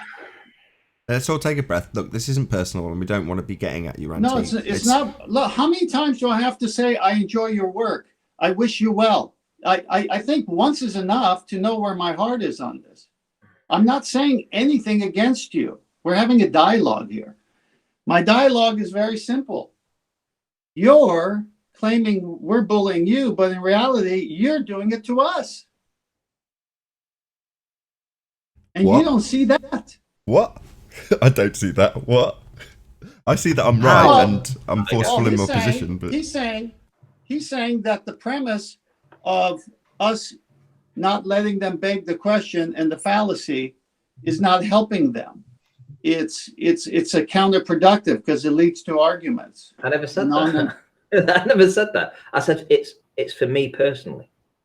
It's for me personally. I've said it all along. I want to know their questions. I want to know their answers, and I want to hear flat earthers defeat them on their own ground. That's what I want. Fine. No one took that away from you. Then why do you criticize this format? Who's criticized it?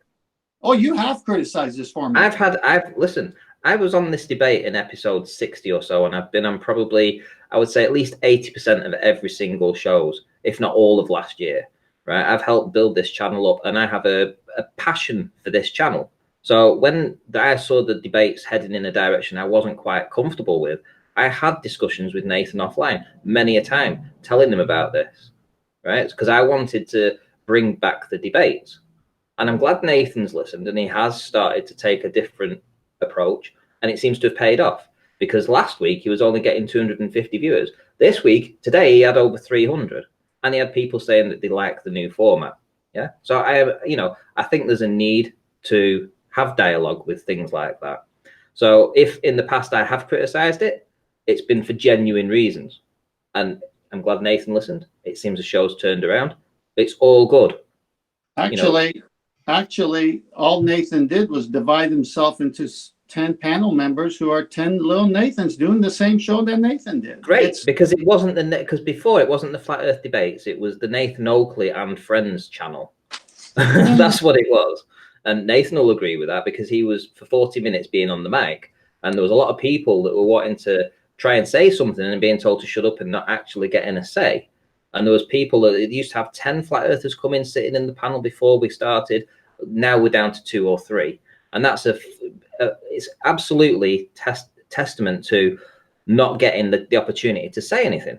And actually, there's another way of looking at it too, Ranty, which I think is also positive, is that because Nathan has this show format, it takes a little while for myself and others to catch on to some of these good arguments about flat earth versus globe. And once we feel comfortable debating with these topics and have our arguments in place, we do what you do. Sleeping Warrior has his channel. He didn't start it right away. He had to get schooled here and learn a little bit. No, he didn't. He had a channel before that. Okay. He had a channel before that, and it was probably bigger than the channel that he has now.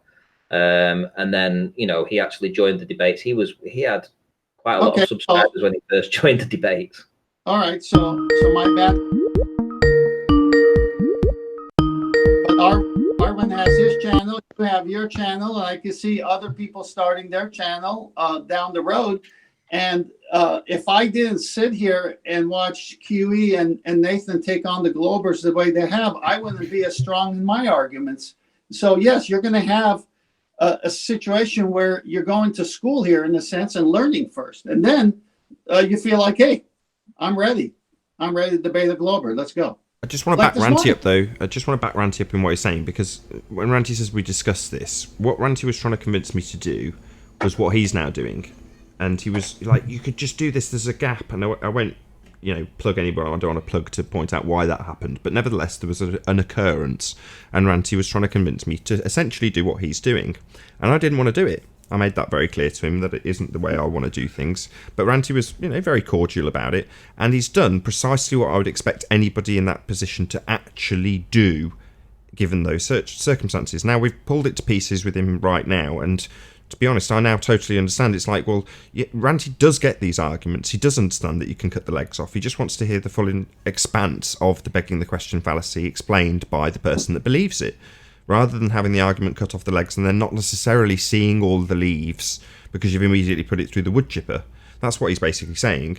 Now, while I don't want that, that means that there's a niche. I can't think of anybody else in Flat Earth. Now, I'm sure that there might be people in the comments like, oh, you idiot, this person carved out a completely unique niche since 2016. But I can't think of any other completely unique niches that are carve-outable in Flat Earth. And Ranty's managed it. And for that, I'm just saying it is giving me goosebumps. It's like, that is so freaking cool. I mean, in 2014-15, Flat Earth was that niche. Now it's completely saturated and even censored by YouTube. So to carve out a niche in that, that's astonishing. And it's because of his passion for something that he wanted to see done that I did not. I'm like, no, I don't want them to beg the question. I don't want to hear their nonsense. I've heard it for years. I don't need to hear it. Everyone's indoctrinated with it. They all know the nonsense. And if they want the greater details, then, they can go to some bloody Globehead and get it. And Ranty's gone, yeah, that's what I'll do then, because there's obviously a market for it. And he's right. If he wants it, there's going to be a load of other people out there that want the same as he does. He's representative of a number of people.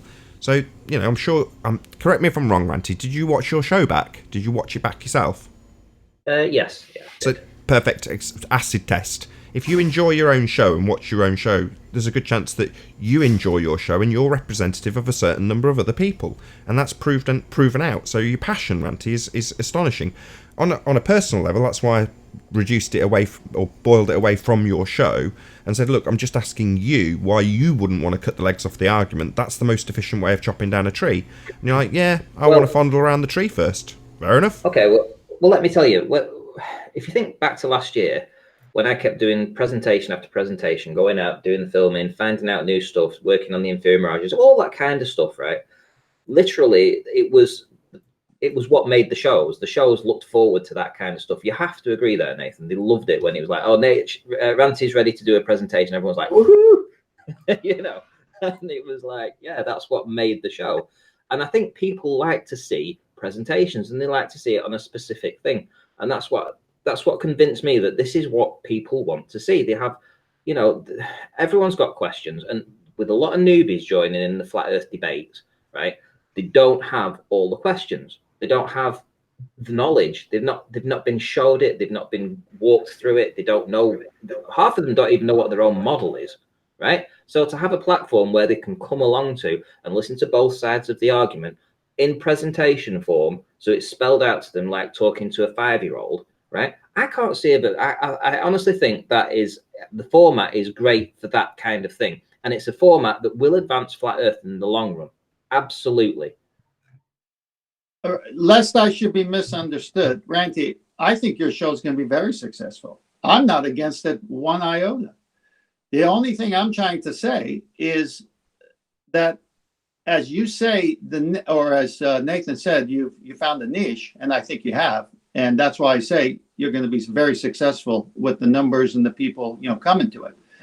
It's not to discourage you not to do it or do it in that way. What I'm saying is that when you initially started talking about doing your show, I heard through what you were saying that this format was not good enough.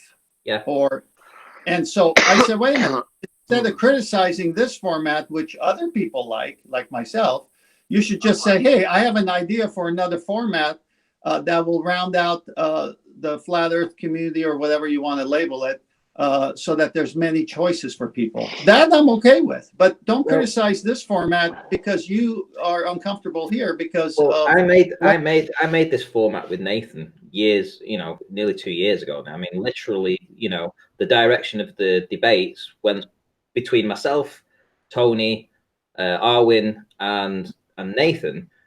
We've steered this ship through its 800 and odd debates, right? So when I'm not feeling happy with the show, I have a valid point to hold my hand up and say, excuse me, sir, I don't feel that this is quite working anymore. And Nathan, being a YouTuber and it's his business, needs to hear that from somebody that's been there and has a passion for this debate format. Now, all of my presentations that I did on Nathan's show, I never really considered uploading them, much of them, to my channel. I would rather have built up this channel, Nathan's channel, because I had a passion for his channel and I liked his work. And I liked it, we all had a good thing going. I enjoyed doing the presentations. Nathan got the benefit of that. The show grew. Everyone was happy. Then it got to the point where I wasn't happy with the show. And I did make my feelings known. And I'm glad that things have changed slightly. And I think it's for the best. So, and to be fair, I mean, I've spoken to other people. I'm not going to name names, but I have spoken to several other people who have all said that they share the same opinions, but they aren't willing to put the head above the block and have it chopped off. Whereas myself, considering that I just don't give a shit, I'll just say it as it is because I have a passion for this debate format. I want it to work. I want Nathan's channel to work. So I'm just going to say it as it is. If it upsets some people, that's so be it, But I helped create this, and I think Nathan understands that I'm doing this for. I said what I said for the right reasons. I now view it that if it's comparable to restaurants, it's like a pizzeria, and you're saying, look, I really want to sell kebabs, and I've gone, I just don't want to sell kebabs, and you're going, well, that's not good enough. Because there's a market for kebabs. People keep coming in and asking for them. There's people who are dissatisfied because they can't buy kebabs here. And I've gone, no kebabs. And you've gone, fuck you, I'm setting up a kebab shop. So that's what you've done. And I think you're right. There's certainly a market for something. In terms of when you were trying to talk me into it, my main reason for not wanting to do it was time. I was like, what that will require is essentially a second show for presentations. And I haven't got the time to do it. I'm overrun as it is. So I couldn't physically do it. So the fact that you've managed to open up a new market in terms of what you're presenting to people, and it doesn't in any way infringe on what I'm doing, is fantastic. I think that's so cool. You very much. But yeah, I mean, Nathan, again, I just want 10th man to understand that anything I said off air, I said to you prior to your face on Skype. So a lot of people that are saying, oh, well, you might have said this about the show and you might have said that about Nathan. I said it to you, mate. Yeah, I've got no quibbles. You're very upfront, Ratty. Right. And so have I, by the way. And I talk about it on my show. And if you weren't listening, because you weren't really listening at the time, okay, I needed to vent off and tell people that I wasn't happy with that. And, the show's changed, and I'm glad that the show format has changed. I think it's better the way it's changed. It involves more of the panelists. And, yeah, I mean, I like it. I like today's show. I was listening to it on the way back from work. I had it switched on, listening to it. Well, there's still work to be done, because I need to figure out how to draw a close, because the intention is that someone else on the panel makes the claim or puts the question. In this case, any signs of curvature, 10th man puts the question. The guy in the Discord server, sorry, I've forgotten your name, mate. I know you're here. I don't want to... Randall. Oh, he's not here anymore. Oh, he is. Is he? No. Anyway, Randall has his discussion until it's exhausted, until you start going around in circles, at which point I'll step in and summarise. Now, I don't know, from that point, you can't stop the person in Discord from continuing to go around in circles. So that's something I'm going to have to work on, because the rest of the show still got chewed out with me arguing the same point after 10th man had already taken it to the, absolutely smashed it into the middle of next week.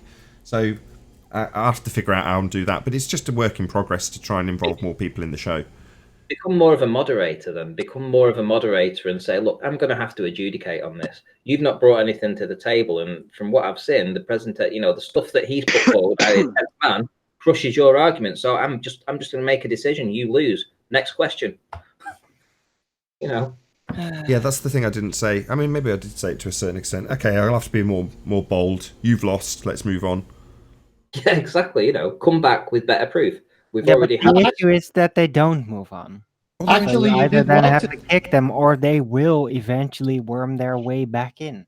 That's what they do It every was time. It's Paul what that did Brandon it. does, all Because that. it was my poor recognition of what actually happened in the round and round we went bit, and Paul recognised it, which was to say that the guy's giving endless descriptions as opposed to demonstrations. Now, although I'm specifically asking for it, I didn't point that out, and that drew a close to that. So it's just, you know, I'm infallible. Not infallible, rather. No, I wouldn't say that the way the show went today with your part, coming in after the fact, was in any way skewed in a bad way. I think it was fantastic because I just was listening and I was pretending I was in the audience, listening the back and forth you had with him after the begging, the question, and the fallacy was on the table, and it was superb. They got nowhere to go. They sound ridiculous. How do you prove things in Narnia? I mean, it was fantastic. So once that precipice is met, then you come in like you did today. I don't see a problem with it at all because you're exhausted. And we learn when you do that. I learned today.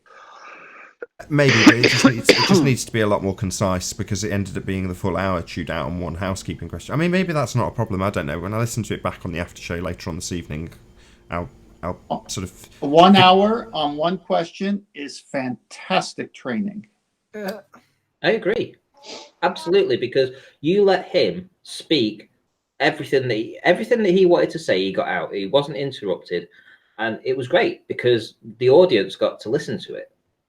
he was towards the end. I did start interrupting him.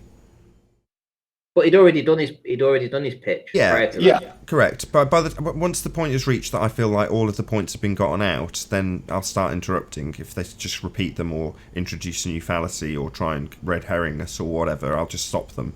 But Get yourself a hat that says mod on it, right? And then when you flick over to yourself, say, right, I've got my mod hat on now, and I'm going to adjudicate. that's true. That's true. But the point that you or Arwin or 10th Man in this instance is debating with the guy, yeah, I've got my mod hat on, but once the point's exhausted, I want to take that. It's still, my bias is I'm not going to hide. Once the point's been smashed, I want that to be made extremely clear to the audience. In other words, I think it was Paula in one of the Ballbusters chats was saying, well, what are you trying to achieve? What's your ends? And I'm like, well, I want people to be educated in what the actual reality is. The actual argument that debunks their argument, I want that to be crystal clear. Mm-hmm. But Nathan, the point Randy is trying to make, and that I also try to make, I've been doing this for a long time, presupposing a lot, and very direct and honest about it. But the thing that does is it brings you together with a person, like storytelling time, like talk a fairy tale. And if you get closer to them, then you will be able to actually interact a little bit more. And look, even if in their dream world there are so many holes, it's very easy to work just with that and get a little closer and potentially have a little bit more result. Or they will be forced to show their dark side again, that kind of thing, that either result. So, and in the end, you can always basically close the book. Like, okay, we got this out of the way. We talked about this aspect of this fairy tale. Now let's close the book because it can't be. Because there can't be any vacuum next to gas pressure. That kind of thing. And round it out with that. I see that as torturing them. Call it good end. But I hear all the time people saying that they want to help these people. That seems to be the theme of the last month. Anyway, you open the book. You go into storytelling time, and then you close the book. Okay, let's and say why it is absolutely a fairy tale. I can't decide which analogy to give you. Should I give you the analogy of somebody who's in an actual, pink lemonade drinking cult, or the example? Yeah, let's just stick with that one as I've said it already. So you're in a cult. or you approach a hut that's got a cult inside it, and there's the leader of the cult. He's got his wenches, he's got 15 wives and all these kids, and they're all indoctrinated to believe that the marshmallow Stay Puft Man is going to come and save them all and take them to the planet Zod, right?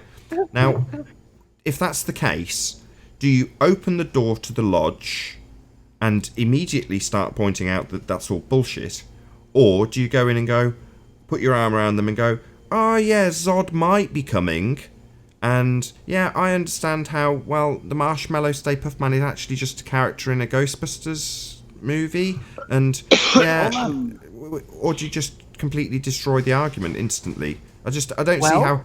I mean, I'll just give you one more analogy. Just hold on, Owen. Just give me the other analogy was better. So you've got a schizophrenic, and he's got delusions that there's crabs everywhere, and they're attacking him. And you go into his cell, his padded cell, and you go, oh yeah, oh shit, all these crabs, I better move out of the way. Or do you tell him there's no crabs? It all depends on what you're trying to achieve. That he doesn't believe With there's both crabs when there examples. isn't. What are you trying to achieve? No, but with the Let me just answer. Let me just answer. schizophrenic, Let me just answer. Let me just answer. Let me, Information out of Arwin. him, for Let me just example, answer you you. might want to entertain his Arwin. Let me just insanity answer to get you. closer to him. Okay. Oh, Arwin, please can I answer you? So what are you trying to achieve in the case of the schizophrenic is that he doesn't believe there's crabs when there isn't. And in the case of heliocentric zealots, that they don't believe there's a ball Earth when there isn't. Right. There's no crab. It all depends on what you're trying to achieve. Yeah, rid of the delusion. Mass delusion in this instance. Right. Well, that may be The best a way to little help bit him is to too question complex to achieve just like that. Sometimes when you enter a cult, yeah, you will definitely basically naturally start out, look, this is ridiculous. And then you might get a like an angry response, and the man at the doors will throw you out. Well, then you could say, okay, well, screw this. I'm never going back there. Or you could say, wait, I kind of do want to know what is kind of going on, at least, So I'm then gonna basically go with it, sort of, and just see, okay, what is this like? I'll presuppose the Marshmallow Man and all that. And then I can always walk away. And then once But if break if out you of would that never cult, get to that or point when- of at least presupposing it once, you'll never get to know beyond that point. Or when? Once That's you my break out point. of that, once you break out of that cult, aren't you going to ask? Aren't you going to try can't to hear you. warn people? You're really quiet. Can you hear me? You're can't just a hear bit you. quiet. It's I've very- got you at maximum. I got the shitty mic today. Hold on. I think it's chocolate with the bad mic. Hey, this gives No, me it's a time. not. No? No, hold on, just let him see if he can sort it out. Try once more, Ping. No, that was me. That was me.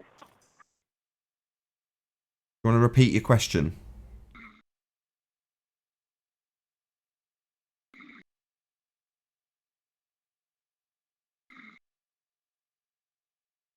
God. Big Al, can you hear us? I know you had something to say there. Hopefully you... No, I was just saying that the best way to help the globe earthers is to smash their arguments to bits, and I think that wake-up call is what they need. Not to be nice about it, they just need that shock, that ridicule. Force them to stop, assuming things all the time. Oh, really? And how has that worked so far in the last 3 years? How's that been I'm working sure out? it helped Whoa, me. We haven't been doing no, that. seriously, this is how has that been working out in the last 3 years? It hasn't been being done. I haven't seen people absolutely obliterating their arguments. What I see is people debunking the ISS based on the pictures from the ISS, which is bullshit. That's what they want. That's what's happened for the last 3 years.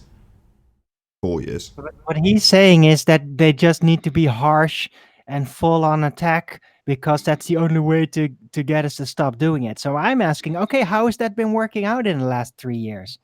Because we have been troll attacked by globers on a maniacal level constantly. So Hey, how has can that you been guys hear working me? out for us flat earthers stopping? Yeah, 'Cause Chuck. I'm pretty sure that we What's have up, guys? multiplied. Well, hold on, let's hear Big Al's response to that.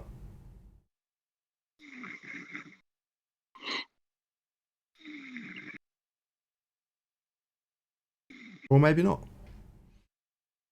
Chocolate wanted to say something. I Go think. ahead, Chocolate. Hi, by the way. What's up, guys? What's up, guys? How you guys doing today? Good. Cool. Good, Chucky. Good. Arwen, you were describing something kind of like a cult before, right? You were saying something about, if you were to break out, right? Well, what if you break out of a cult and you realize how dangerous and how fake it is, and you want to warn the people that are still in the cult? I mean, how do you do that by still pretending that the cult's cool? I don't get that. Because you have to basically uphold that belief in public or you will be thrown out because they're scrutinizing. That's the setup. But there might be people in there that have doubts, that are kind of like not happy, and you have to carefully approach them and basically do it secretly. That's the point. If you do it out in the open, they're just going to throw you out because But that's forbidden. when you say secretly though, like, what do you mean? You mean Well, when nobody's looking or just to them, not out in front of everybody, just try to Yes. convince them by Yes, themselves? that's what happens in cults. If people will be in doubt, people will be miserable, and at some point they will start to whisper among one another about their complaints. That's what humans do when there is an enforcement of what you should be believing with drastic measures. If you don't, You people can't start to have. go occult. They start to whisper it. You How do can't you have? stop it. How do you have a secret debate channel? No. It was just with the comparison. Why would you do it? Well, you would want to do it to get closer. That's the reason why. Not to get them out, but to get closer. And when you get closer, you get more information, you get a better view. Then you can decide what you could do with that. You've been in the cult. You've been to Closer View for 20 years, let's say.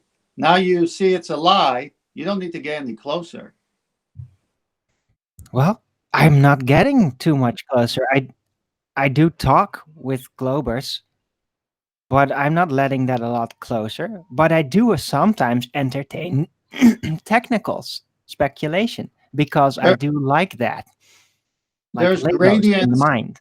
There's gradient globers, if I might say, in the veracity of their arguments. There are Mhm. globers who are globers like we are until we see evidence, and then there's trolls who are Yes. professional globers who are just trolling, and we get those people, and I don't confuse them with the masses out there who listen to the show and Mhm. see the arguments and see the begging the question fallacies, how important they are.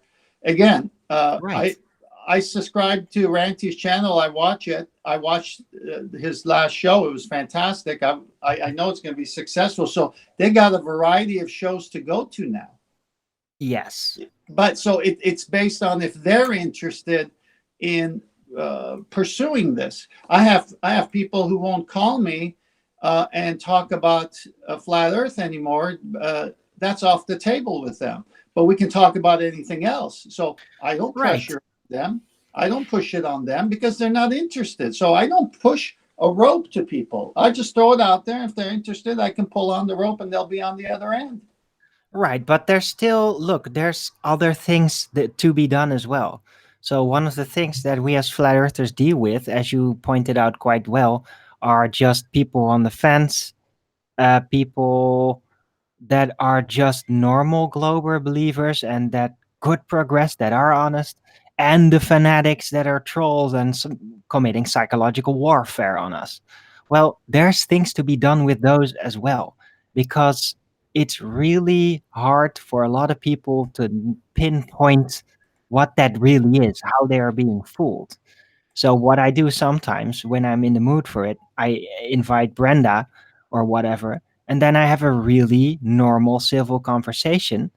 And then when she tries to trick me in plain sight, that's when I suddenly jump on it and lay it out exactly in a clear picture what she did, how she did it, and what she was going to try to accomplish with that. Not Would not no, have achieved that if I didn't provide a nice warm welcome and allowed yeah. some form of presuppositional reason. If I just hammered on that, it would just be the double think nonsense constantly, instantly. And that level But of did you get through to her or not? deviousness would not have presented itself while it is clearly there. So that is one of the things that I accomplish with what I do.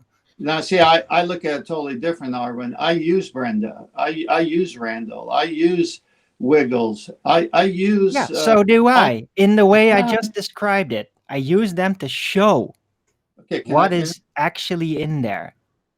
Yes, yes. And you but can't my- do that by just blunt force hammering straight away. It won't Tell me show when you're- itself. Tell me when you're done. I'm done now. Thank you. So, just like our soldiers who have to go through boot camp and get toughened up because they're going to face the enemy in the front lines, many of them see things that are so horrific they come back with PTSD. The average citizen couldn't handle warfare, especially in the front lines. Using that context is what I'm saying. So, we're in the battle of the minds here. Is the Earth a globe? Is it heliocentric or is it geocentric? And so we're in the front lines with the Nathan Oakley debate channel. So we are encountering the enemies where some people are going to get PTSD out of here. Okay, then there's other places where it's not exactly on the front lines, where there isn't bombs hurling over your head, and some decent discussions could actually take place there. And that's Ranty's show. I like it. I think it's fantastic. It's much needed, and I'm glad he did it. And there's other shows like that. But this show, how about my show? When this show, the Nathan Oakley debate show, for some reason, is the frontline show. This is where either you get PTSD or you wipe the enemy out. It's just the way it is.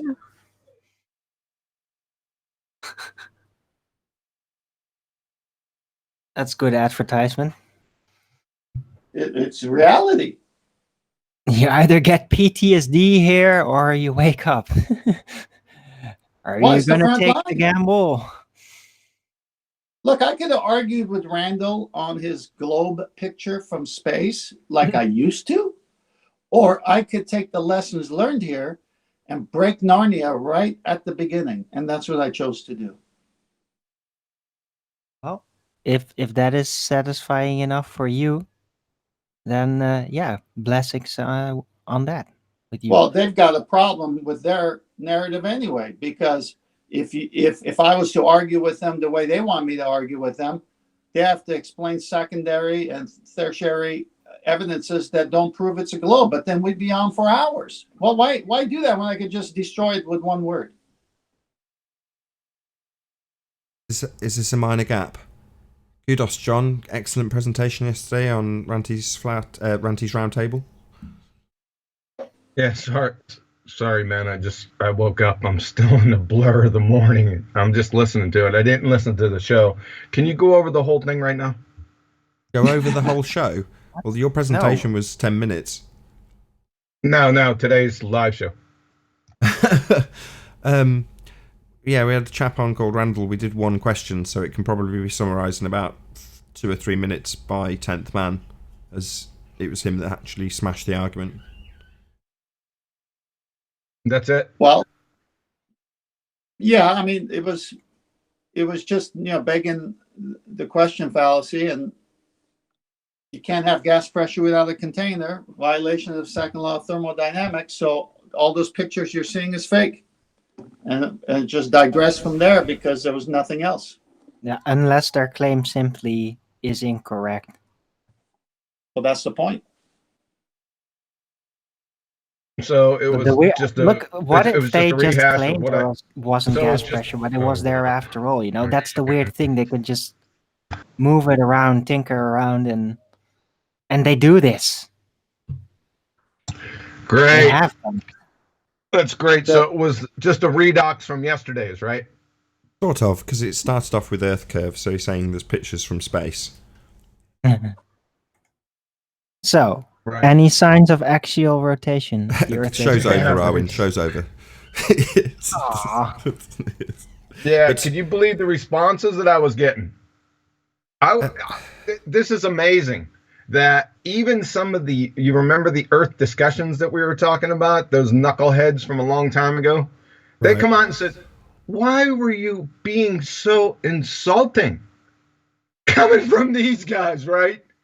I mean, they called flat earthers enough names to make a billy goat puke, right? And these guys are all of a sudden snowflakes. I got something new. I got some news for you, brother. It's over for you. It was over for you back in 2015, by the way. This is just barely palpable background noise. We're just putting you out of your misery. And I didn't see how that show was that insulting. It wasn't, I didn't think. You know, you took your time. You took the argument to pieces. My only quibble I put in Master B and then had out with Ranty at the beginning of this after show.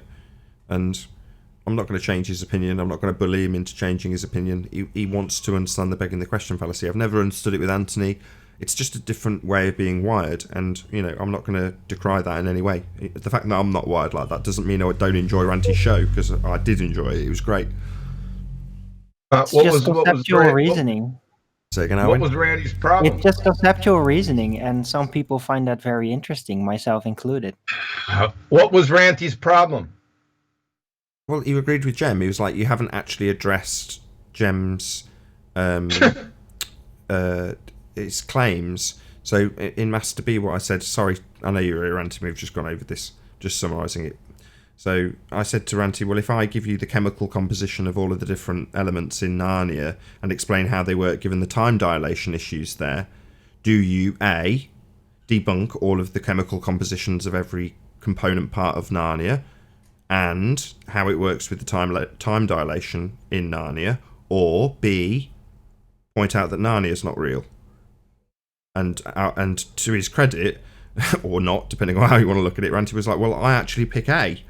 I want to debunk how they explain it. And his reasoning is that you can cut it off at the legs, but when a new argument comes along within the fallacy and you don't know it, that could cause you problems or seem like you're ignorant of their argument.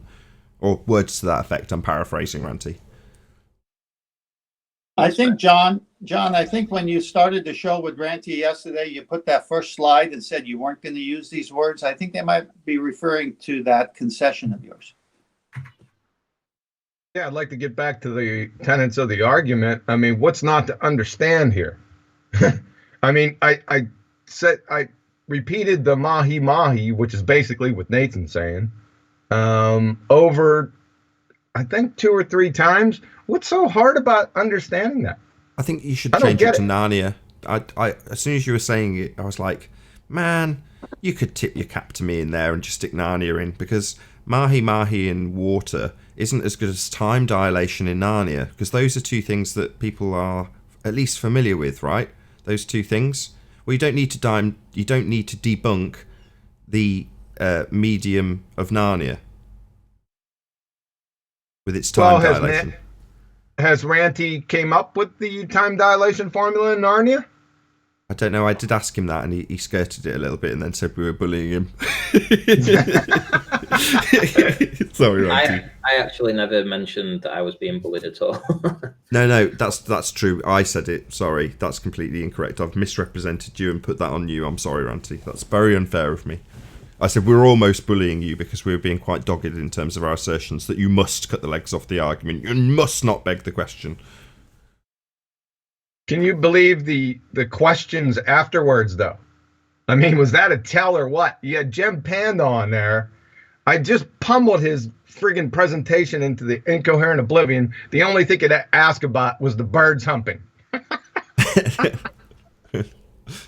Yeah, I think I left a comment on there, Ranty, to that effect about them birds humping. Yeah, I beg for good questions in my chat all the time. Speaking of birds humping, hey Anon. Well, the thing is, last night, I mean, the Globers wanted to tear, John from limb, basically. When I said, "Oh, if there's any questions, I mean, the chat lit up. It was like on fire. What happened to the music? Presumably, it was gravity, right? Yeah, I had it on mute. The problem was I reset my PC before, and I hadn't already dragged it across to my second screen. So when it opened up, firstly, it opened up on my main page, so it wasn't where I wanted it to be. And I was faffing around getting it onto the main screen, so it didn't look great. And then I just forgot to unmute it. I just pressed play, forgot that it had been muted, and I was like, for fuck's sake. Have you got an audio desk yet? No. I'll send you a link to, there's one that just basically everyone uses. It seems to be like standard fare voice meter. You get it and you think, oh, nice special. No, everybody uses it. But I went through probably a dozen or 2 dozen, probably more, different tutorials on how to get it to work, and they were all garbage. And then I just came across one that was absolutely perfect. It's about 10 or 15 minutes long. Tells you step by step how to do it. It's absolutely perfect. I'll send it to you. Just get yourself. I never got it to work on my computer though, and I really tried. Did you follow his step by step instructions? Yes, until the instructions no longer matched reality.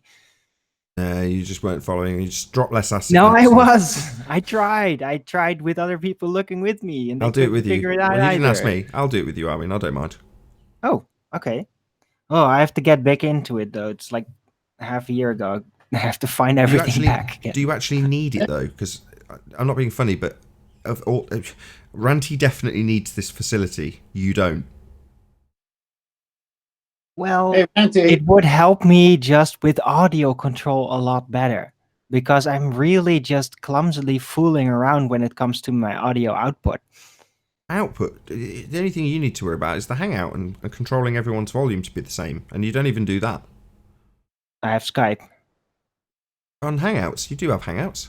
No, I don't use that anymore. Oh, do you not use them? Oh, well, Skype does it for you. you. It doesn't work anymore for me. Well, Skype's auto-leveling. It does it automatically. You don't have to worry about it. If somebody suddenly goes really loud, it'll clip them and compress them.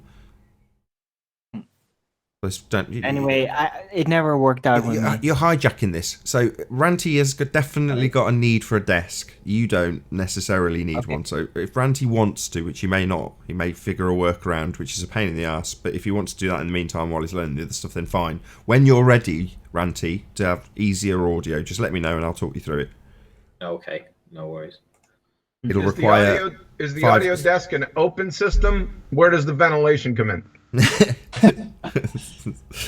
It will require a $5 donation to voice meter, if you want to split out your different channels. You don't have to pay it, but if you want to split the channels out, you can with 2 virtual audio cables, but you have to download them and you have to give a donation of $5. Hey Nathan, do you by any sorry to hijack again? Do you by any chance know on some kind of tool, virtual tool that you could use to basically make OBS stream to several different platforms instead of just one? Yeah, just look up an OBS tutorial. I know you can do it. I don't personally stream to Twitch and YouTube, so I just stream to YouTube, but I know it's definitely possible. I just don't know how. Okay. You'd have to look up a tutorial. Okay, so all right, if you say it's possible. Yeah, people multicast all the time. So people will stream to both Twitch and YouTube simultaneously. I've seen that loads. Hey, Ranty. Yeah. Farm work is calling me, but I just want to leave it on the note that you understand where I'm coming from. I enjoy your platform. I subscribe to your show. I watched the last one. It was fantastic. And I wish you all the success. And I know your channel is going to grow. Thank you very much. I don't. I hope you fail miserably and die in hell. You bastard! Nearly 200 tuned in yesterday, you know. I know, man. Your viewing figures were exceptional. I don't think that's a peak for you, right? No, I've had more on back when I was doing like the Ranty-a-thon and stuff like that. I had over 200 watching that. Oh, well, that was down to me then. It was close to a peak. that was me then. You stole my credit earlier. That's definitely me. I've built Ranty's channel basically single-handedly. Did you hear the video I put out this morning about how the debate format's going to go? So you didn't like John's suggestion then? Say again. Didn't like John's suggestion then? What was John's suggestion? Claim, support, rebuttal. No. How many claims you can squeeze into 5 minutes? How many claims do you reckon you could get in 5 minutes? Well, it's not. Did you listen to it properly?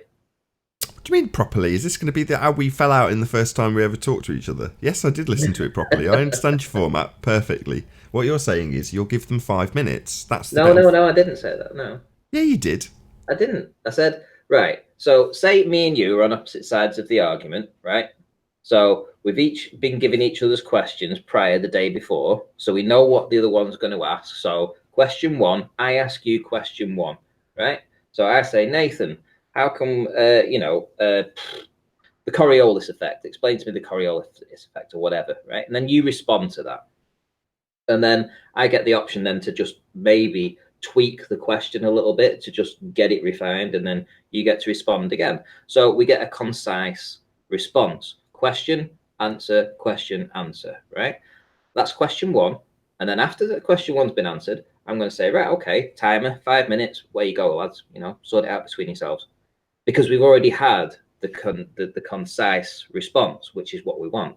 And if they then want to argue about that, they can for 5 minutes, and then we'll move on to the next question. Yeah, that's the only bit that I was griping about. The specifics of the 5 minutes where it's just a free-for-all. But it doesn't have to be a free-for-all. It all depends on the guests, doesn't it? If you get different guests in that just want to be respectful and talk to each other and work it through, bit of dialogue, that's fine. But you're also going to get people in there that just want to come full, get guns a-blazing, and they won't enter into a debate if they can't do that. So you get them to be very civil on the responses with a very concise answer. So you already get that out of them, the concession, whatever it is, in a very nice way. And then if they want to have a row with each other, they can have a row with each other for 5 minutes. No problem. So these questions then, so obviously we've now got a hypothetical situation where you've got Quantum Eraser and Gem Panda. Yes. So who's going to give who what questions? They're each going to have 5 questions each. So Gem Panda will have 5 questions he wants to ask Quantum Eraser. Quantum Eraser will have 5 questions he wants to ask Gem. I will swap those questions to each other so they know 24 hours at least in advance what they're going to get asked. They can prepare for that. Then the question 1 gets asked by Gem. Question 1 gets asked. John responds. Gem then narrows it down a little bit. Maybe just didn't quite get the full question, so he just wants to just do a little bit of a tweak, but it's along the same lines of the same question. John gets to respond again. And then the timer starts, 5 minutes. Right, okay, we've heard your response, John. Gem's asked the question twice. He's got what he needed, or the audience have heard what you've said. And then literally you've got 5 minutes to then sort it out. Gem can then say, I can't believe you fucking said that, John. It's a load of shit. And John can go, fuck you, Gem. Okay. So could potentially John submit the same 5 question over and over again? So he said, how do you have gas pressure without a container? And knowing full well that they don't have an answer to it, could the same question be put forth 5 times, knowing that it would just get the same non-response each time? No, I do want 5 separate questions there. I do want 5 separate. Well, then I've got a question for John. Could you formulate 5 questions for Gem Panda? 5 questions for Gem Panda. All I need is 1 question. That's my point. Yeah, I know. Listen, see, you're going into your side of the. This is your platform. This is my platform. So I'm asking for 5 questions. I get it, but I'm saying you missed my point. No, just hear me out again. You've missed my point. In this instance, I didn't want to say it because I didn't want to speak for John, but now I will. There isn't 5 questions that need to be answered because the arguments are done with 1 statement. So it only leaves 1 question. Again, exactly.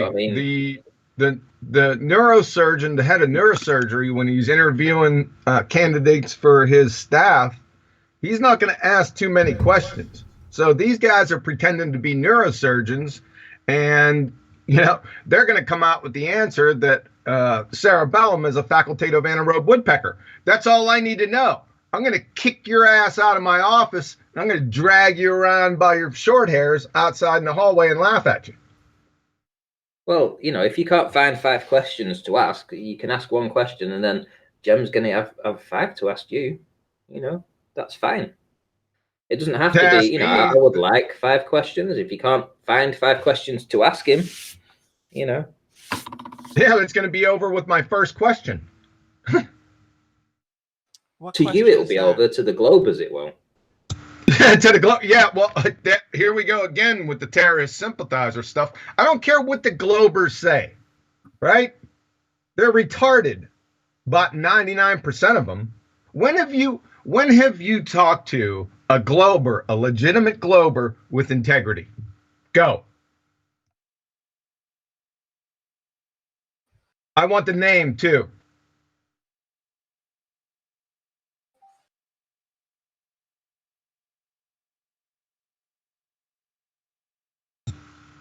Yep, still waiting. Still thinking. Hello. Yeah, we're all thinking. I'm thinking. I think we're all thinking. Oh, I thought the call dropped. No, I'm thinking. I went instinctively. My first thought was that Dean guy because he made a few concessions, but then he's gone straight back onto Jose and asserted the same shit. So that leaves him out of the equation. Now I'm racking brains for someone else. So Every other name that I come to. You've never spoken to anybody. And look who speaks up. Hello, Brenda. Hey, Brenda. Hold on a second, Brenda. I want to get this question answered. Yeah, I think Brenda. Brenda has it. Now you're just pulling our leg. No, genuinely, you know, she has. Brenda's gonna give a presentation. No. No, hold on, Brenda. Brenda, I don't want this question to be lost. So hold on a second. You'll get your chance. Okay, I'll repeat it. Does anybody have any globe that they can name that has integrity? Yeah. Maybe. Zinder? Maybe. Zinder? Right. Not from what John tells me about him. I mean, I'm Oh, going on second-hand okay. information, so... Zinder when he's in I'll the go with right John mood. then. There we go. Zinder when he's in the right mood. Anybody, they Other can than all be that- trolls at sometimes, but Zinder still has some level of decency at least. I've got one. Oh, you've got an a globe head with integrity? In 3.5 years on this circuit, and I've seen everything. Every from erectile dysfunction, the ED group. You know, I was on the circuit back when it first started. And I'm sure Nathan remembers that. The only one, and you're going to be shocked, but it was only temporary, was conspiracy cats. Well, but that's the same as Dean. That's the same as Dean. I would have gone to conspiracy cats if he didn't turn into a zealot, but he has. So you can't say cats. I can, because initially he was. I could talk to him. We could talk on, you know, a professional level. It was real easy. That lasted for, I would say, 2 weeks. And then it, you know where it ended. So yeah, is that when he first came out on the scene? You're not when a he first came professional. out, first showed up. You don't know anything. I agree. You don't know anything about quantum mechanics either. Shut up, Brenda. He does. He does. But it's just a He fake doesn't. fake art. It's pseudoscience. He's an expert in that pseudoscience.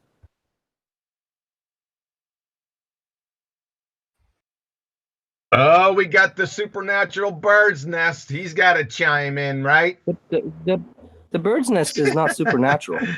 Unbelievable. That was my point. My point, you literally take my point and flip it upside down. My point was bird's nest is natural. But you end up calling me a supernatural bird's nest, which is ironic. Oh, I'm so glad that you doubled down on it on this stream, Anon. But Let's please. do it. Oh, really? What was that? You want to? Supernatural bird's nest. Yeah, of course, basically my he's claim right. was a bird's nest is natural, but he likes to call me supernatural bird's nest boy, whatever the hell that is. Missing a word. Natural phenomenon. Oh, let's get it What's on. that? Let's get it on. Come on, let's get it on. John, let's do it. And on 5, 4, 3, 2, 1. I don't know. I could call a bird's nest a In the phenomenon. blue corner. Ding, ding, ding. Not We a have chance. Bird Boy. It's time. Bird's nest, the specific real estate rearranging twice. of certain branches, that is a phenomenon. In the red corner, we have Bird Boy. It's a supernatural. Supernatural bird's nest. No, I never said that. The only thing I was saying about the bird's nest is that when we say the word natural, there's language. So there's two. You can say something is natural and then something is unnatural, and then you can say something is natural and something is supernatural.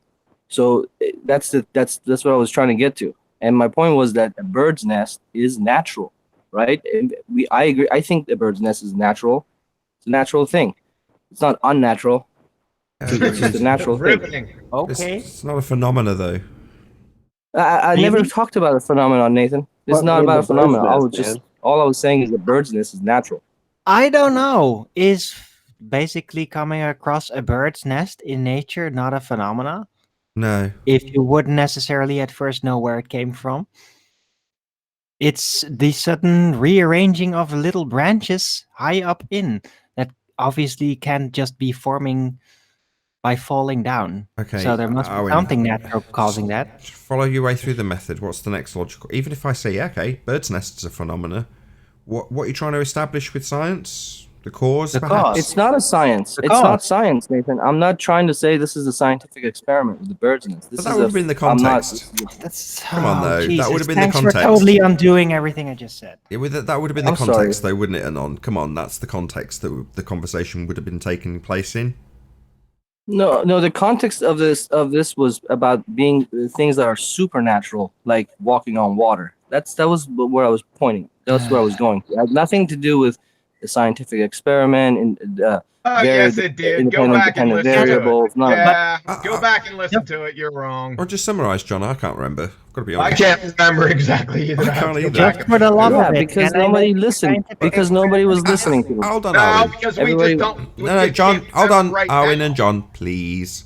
Go ahead, Yeah, Anon. we just can't remember right now because I put that back on the back burner. I don't really care about your nonsense. But we can go back and play it over again, and I'm sure I'll be laughing my ass off at you. Well, hold on. I trust Let's Anon do to it. just be. Hold on. I trust Anon to just be honest and summarise it. So let's just let him. Yeah. He did. It's just language and No. He said about Jesus. Hold on. I heard Jesus walking on water. That being supernatural. I still don't remember the Right. context. Go ahead, Anon. That was my point. The point was going towards religion and me talking about how the quantum eraser or the delayed choice quantum eraser experiment was basically claiming that sure there is some sort of a divine whatever if you believe in that scientific experiment, but John's perspective is from that. Then there is 100% God and his name is Jesus, and I was saying that is supernatural. Those things are supernatural, and they're different than unnatural. Something can be unnatural, but it's still, it's not supernatural. Supernatural things is that we don't see, like the quadcopter that's supposed to go to Saturn.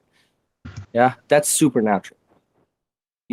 X-Men, that's that's supernatural. That doesn't exist. Really? It's not real. Yeah, but unnatural okay, is we have me eating with my more left hand. information. Hold on. No. I don't want that to go. I don't want that to get debated about for 10 minutes. There's a difference between fictional and supernatural. Exactly. It's conceptual. It's not confirmed. Supernatural is simply something that no matter how hard you try, you just can't find an explanation for it through what you know. Oh, yeah, we can. I don't know how you can say that. No, but I must have no. went over No, this no, like you can 50 reason times. towards it. Owen, You don't can lump this. on the Oh same God, team. Owen. But that's right, what makes it supernatural. Owen. You can't leave a pause like that. Let someone start the rebuttal and then rumpus the crap out of them. It's just not Yeah, it fair. just drones on in a monologue. Right? Not even a You point. keep on saying the same thing. How many times have I showed you can't figure out who it was? Well, what's the cause of information, Arwin? I don't know. That's what I'm talking about, right? Is information natural? Well, that's not what I was talking about. But Is okay. information natural? I don't know what Yes. caused. Yes. I don't know. Hold on, natural. hold on, Anon. Just Arwin and John, please. We'll Sorry. come back to you, Anon, I promise. Well, my question's still standing there. Yeah, and I said I don't know. Well, you do know. Oh, really? I do? Yeah. It You're has gonna to be. dictate It's to either me one or what the I other, know and what I do right? not know. It's either natural or it's supernatural. Sure. So, which one do you think it? Let's start here. To be natural, what attributes must it have? Now, I'm going to summarise the question. Is information natural or supernatural? That's the question on the table. Yes. So we have to go. Well, he has to know what natural is first, right? Yeah, but for the audience's benefit, I want to summarise what we're actually talking about. It wasn't for you or Arwin, sorry. Okay, so tangible and non-man-made, is that it? Well, everything natural has to have either one of these: chemical formula, structure, charge, mass, momentum, or spin, millielectron volts, kcals, or kilojoules. So does information have any of those? No. There you go. Then it's not natural, right? I guess so. Yep. And where does information only comes from what? Conceptualization? So wait a second. Information is a communication and reception of knowledge or intelligence. So where does that only come from? Outside of the field of science. Only comes from intelligent agency. Outside the field of science, we're doing cause and effect here. Right. Well, the cause is apparently outside of the field of science because it's going into the supernatural. So that seems kind of pointless.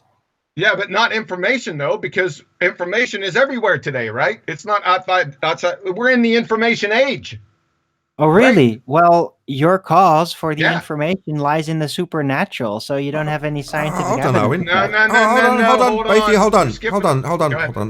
on. We haven't got there yet, Arwin. So I haven't heard any cause asserted yet. I know where this is going, but I just want it to get there before we get there, if you know what I mean. Yeah, well, the only cause of information that we know, we witness it every day, is intelligent agency. That's the only way information is created and understood, right?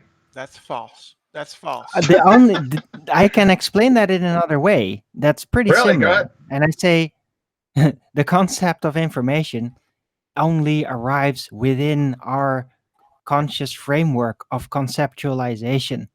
That's where it is. That is where it's always going to be, outside of nature. Right. So it's conscious. You said consciousness, right?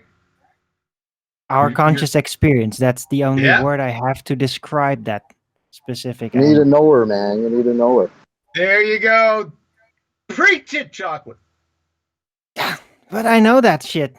Still doesn't make it physical. I know you know. That's why I'm wondering why you haven't said it. Can I say something? Hold on. So, well, I've only got one question then, if that's the conclusion. Well, if you've got a contrast of man-made versus natural, wouldn't this information that requires man just be man-made? Yep. Conceptual. So, information is it's one step away from the ontological primitive, right? That's not the answer. There's only two ontological. Go ahead. I want you to go there, just not yet. Sorry, okay. That's not where I was leading you. You've already answered this question. Oh, you were leading me? Yeah, my bad. Sorry. I know where this is going. It's just for the audience, right? So what do you have to be... for me to make something, what have I got to have in front of me? Stuff, right? You've already answered this. I just wanted you to reiterate your point about charge, spin, those things that it must have, which it still doesn't. Even though I say it's man-made, I'm not making anything, right? That's correct. I didn't know you were asking me, but go ahead.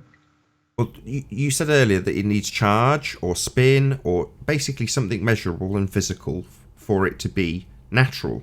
Well, if I juxtapose that with man-made, it still has all of that list of requirements, and therefore information still does not fit into either natural or man-made, therefore only leaving supernatural. I've done it all now. There's nothing for you to add. Yeah, but however, that's a little squirrely. Is it? It's pretty straightforward. All of it is squirrely. I'd say it's pretty damn straightforward. It's at say the that core. again, Nathan. Can you say that over again one more time, please? So if somebody was to assert that information is in fact man-made, and your explanation of something that is natural as opposed to man-made would require to have, I can't remember the full list, but calories, charge, spin, all of those things. No calories. Something that has physicality and is measurable, as opposed to information, which you still couldn't achieve that list. So it's not fair to compare it to man-made things, because they would require an initial thing to make it with. Information doesn't fit that bill, and John's saying that explanation is a bit squirrely, as he puts it. Yeah, because the information is cause. What my whole point is, information is can only be caused and received by intelligent agency. That's my point. False. I think that it's basically conceptual. It only finds place within the framework of consciousness itself. There you go. That's my, Then that's my you're- argument. Because Thank you can Then you're in print. agreement. You can print a book. It can be made of paper. It can have ink in it, but it's just paper and ink. Unless somebody is actually there to read it and see that there is a story within it. Thank you. Without That's my consciousness, point. it's nothing. Yeah, so you're in agreement. But the question still, well, indirectly it has, but the question that was on the table still hasn't been answered, and I want you to answer it, Arwin. So, is information natural or supernatural? It's supernatural then, yeah. Cool. Yeah. I'd And it say it's exists in our daily conceptual. life. There's about 10 of them. So supernatural definitely exists, and we know it. We use it every single day. No. Thanks. You don't know anything No, about no, it's information or conceptual, information and theory, the global belief is used every day. That doesn't make it correct. You can't either. use It's your just agreement against him, something we Arwin. do. That's you're not going to get away with it. You can't use your agreement with him against him. Yes, I can. Well, you can because you're Arwin, right? I love it. Hold on, Brenda, go ahead. I know you've been trying to get a word in for ages.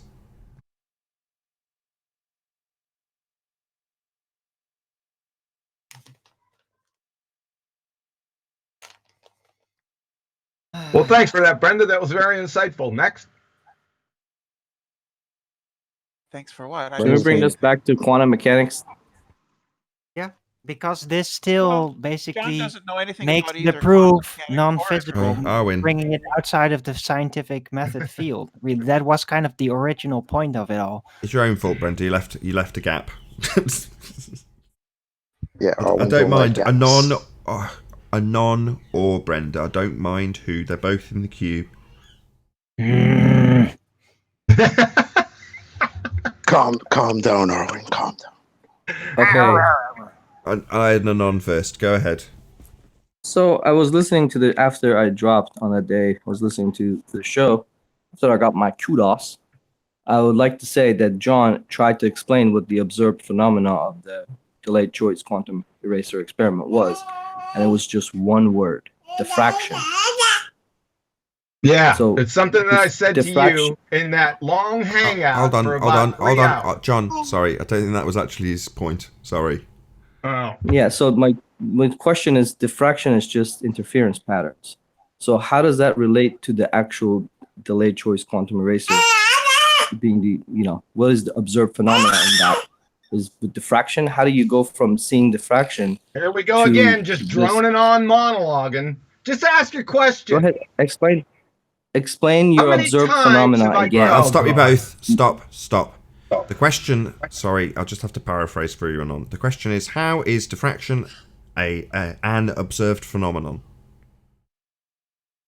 Yes. And like I told you in that 3-hour-long hangout that we all calmed down, I took you through the history, starting with Da Vinci, Newton, Huygens, all the way up through the double slit, right? And it's just not the delayed choice quantum eraser. We're talking about, okay, what led them to the double slit? I almost said split. The double slit experiment, right? I explained this to you, that they observed diffraction. I am not going to say it again, right? It's that simple. My word, people. Observe diffraction where? What do you mean? Like, do you remember they were that looking show? at a pawn and saw a light? What do you mean? Hold on, I want to get this off you, Anon. So you were on that show, and I've been looking for that show. I just can't remember the number, because there's been 3 or 4 times that John said, I'm not going through the full history of how they came to start experimentation on light, which is essentially what he said to you now. But I can't remember which show it was. Do you remember which number that was? No, I don't remember him walking me through anything. The only thing I've seen is I would watch Oh, this yeah, other show. you're a moron. Can I finish? Fuck out of here. Can I finish? No, because you're a liar. I only saw you were his, on the here, link that he so was posted Slick in the James, comments. and so was Oh my Anon. God. Yeah. This is called You remember it. I do It remember you was like being here. it was like one of those 4-hour, like Yeah. super extended mega Yeah. shows. Yeah, it was a You were mega, on mega there So was for after show. Chocolate. There was a number of people on the show. They all heard it, and I told you a And Slick number of was there, too. times. See, actually, this is all John's fault because he doesn't categorize the shows properly. But there we go. Yeah, yeah, it's all your fault, John. Eat that. Now, I still want to do my scientific method thingy with the bird's nest because I do think it's a phenomenon. and I But we wanna haven't we haven't even come close to the conclusion. We started off with supernatural bird's nest. We figured out that we've got a juxtaposition between supernatural and natural. Then we've got to you jumping in and getting to the point where you're happy to say that knowledge is because of the consciousness, and then say that that's an argument against John, which is comical. But we'll move past that. We're back to the point where Anon is saying that the observed phenomena in the double slit quantum eraser isn't necessarily, or the way it's been phrased is that he doesn't perceive it to be a natural phenomena. John's rebuttal being, I took you through the full explanation of how they started experimentation on light with the full history. It took about an hour. I remember Anon being here. He's just now saying, no, he didn't take me through anything. So that's where we're at. If you don't remember and you're the host, how am I supposed to know? Hold on, Owen. Sorry, say again, Anon. I remember it, Anon. Just a few sentences. Say again, Brenda. I do not remember him walking me through the history for an hour because I think he would just lose it before he would lose it before even 10 minutes in. Anon, you know I'm not gonna bullshit you, bro. He did. Okay. I remember it was one of those 4-hour episodes where we were on here for hours and hours. And he went, just tell me what the observed phenomena has been. Concisely in like a minute. Just tell me what it is. I mean, you gotta be some type of retard or something. Just tell me what it is. It's more than just one word. Let me try.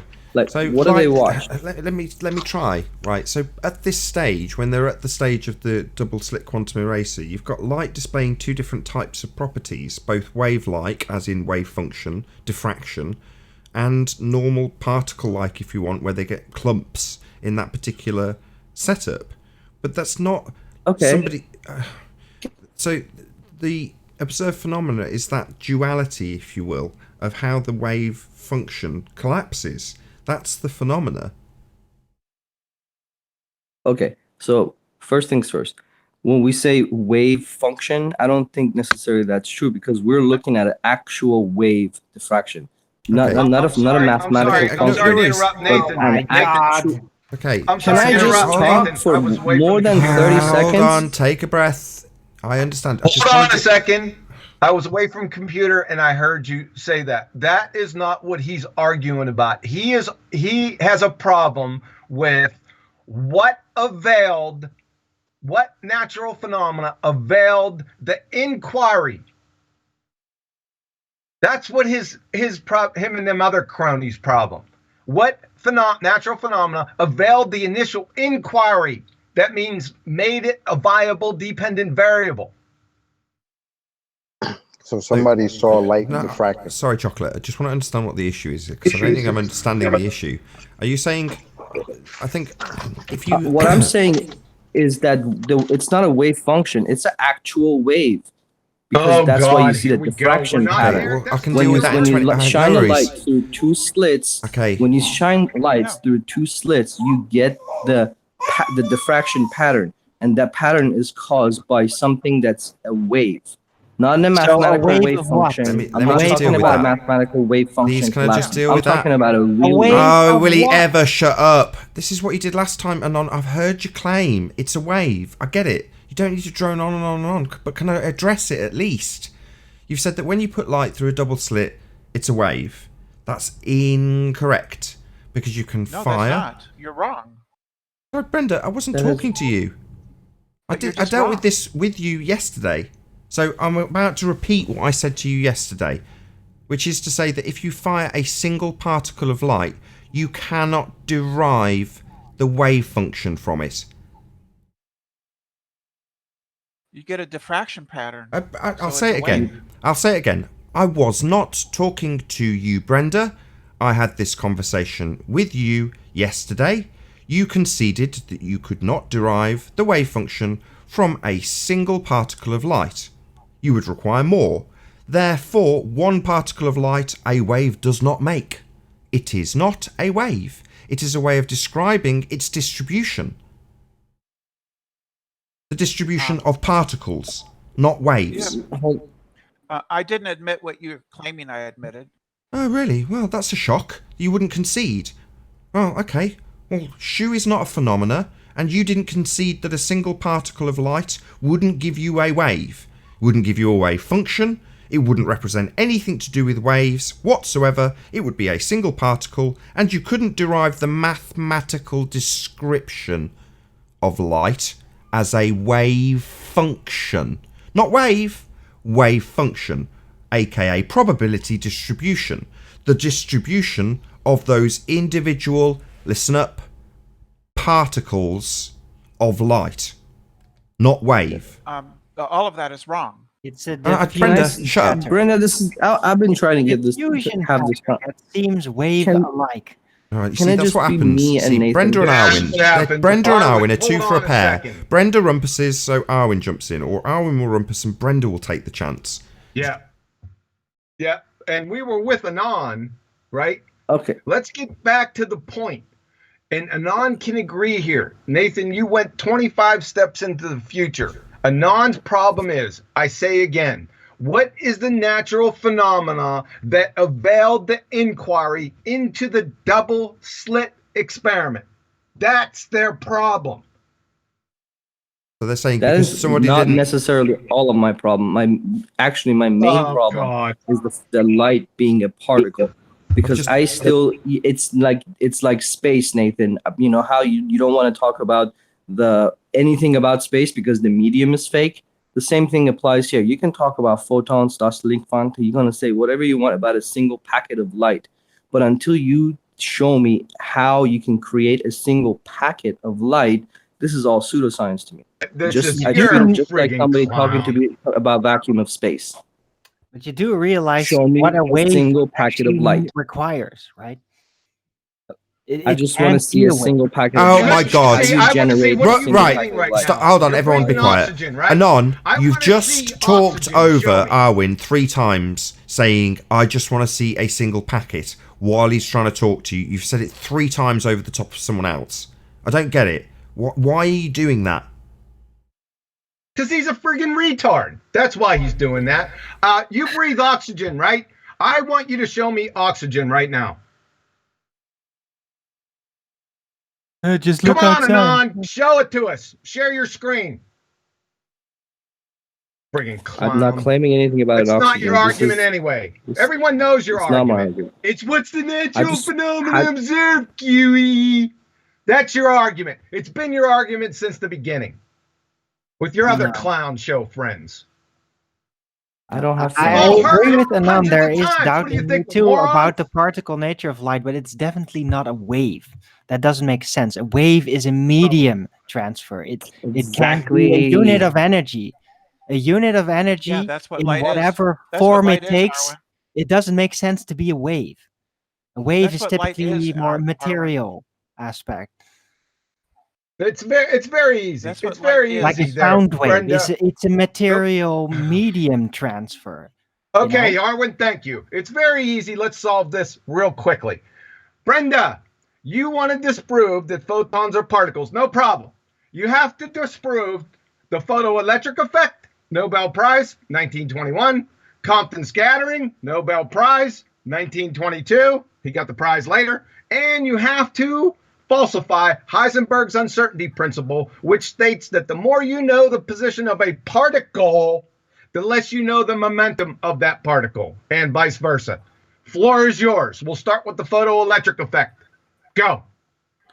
The fact that light comes in quanta doesn't refute the fact that it is a wave. We're waiting for the photoelectric effect for you to falsify it. I bet you don't even know what the hell it is.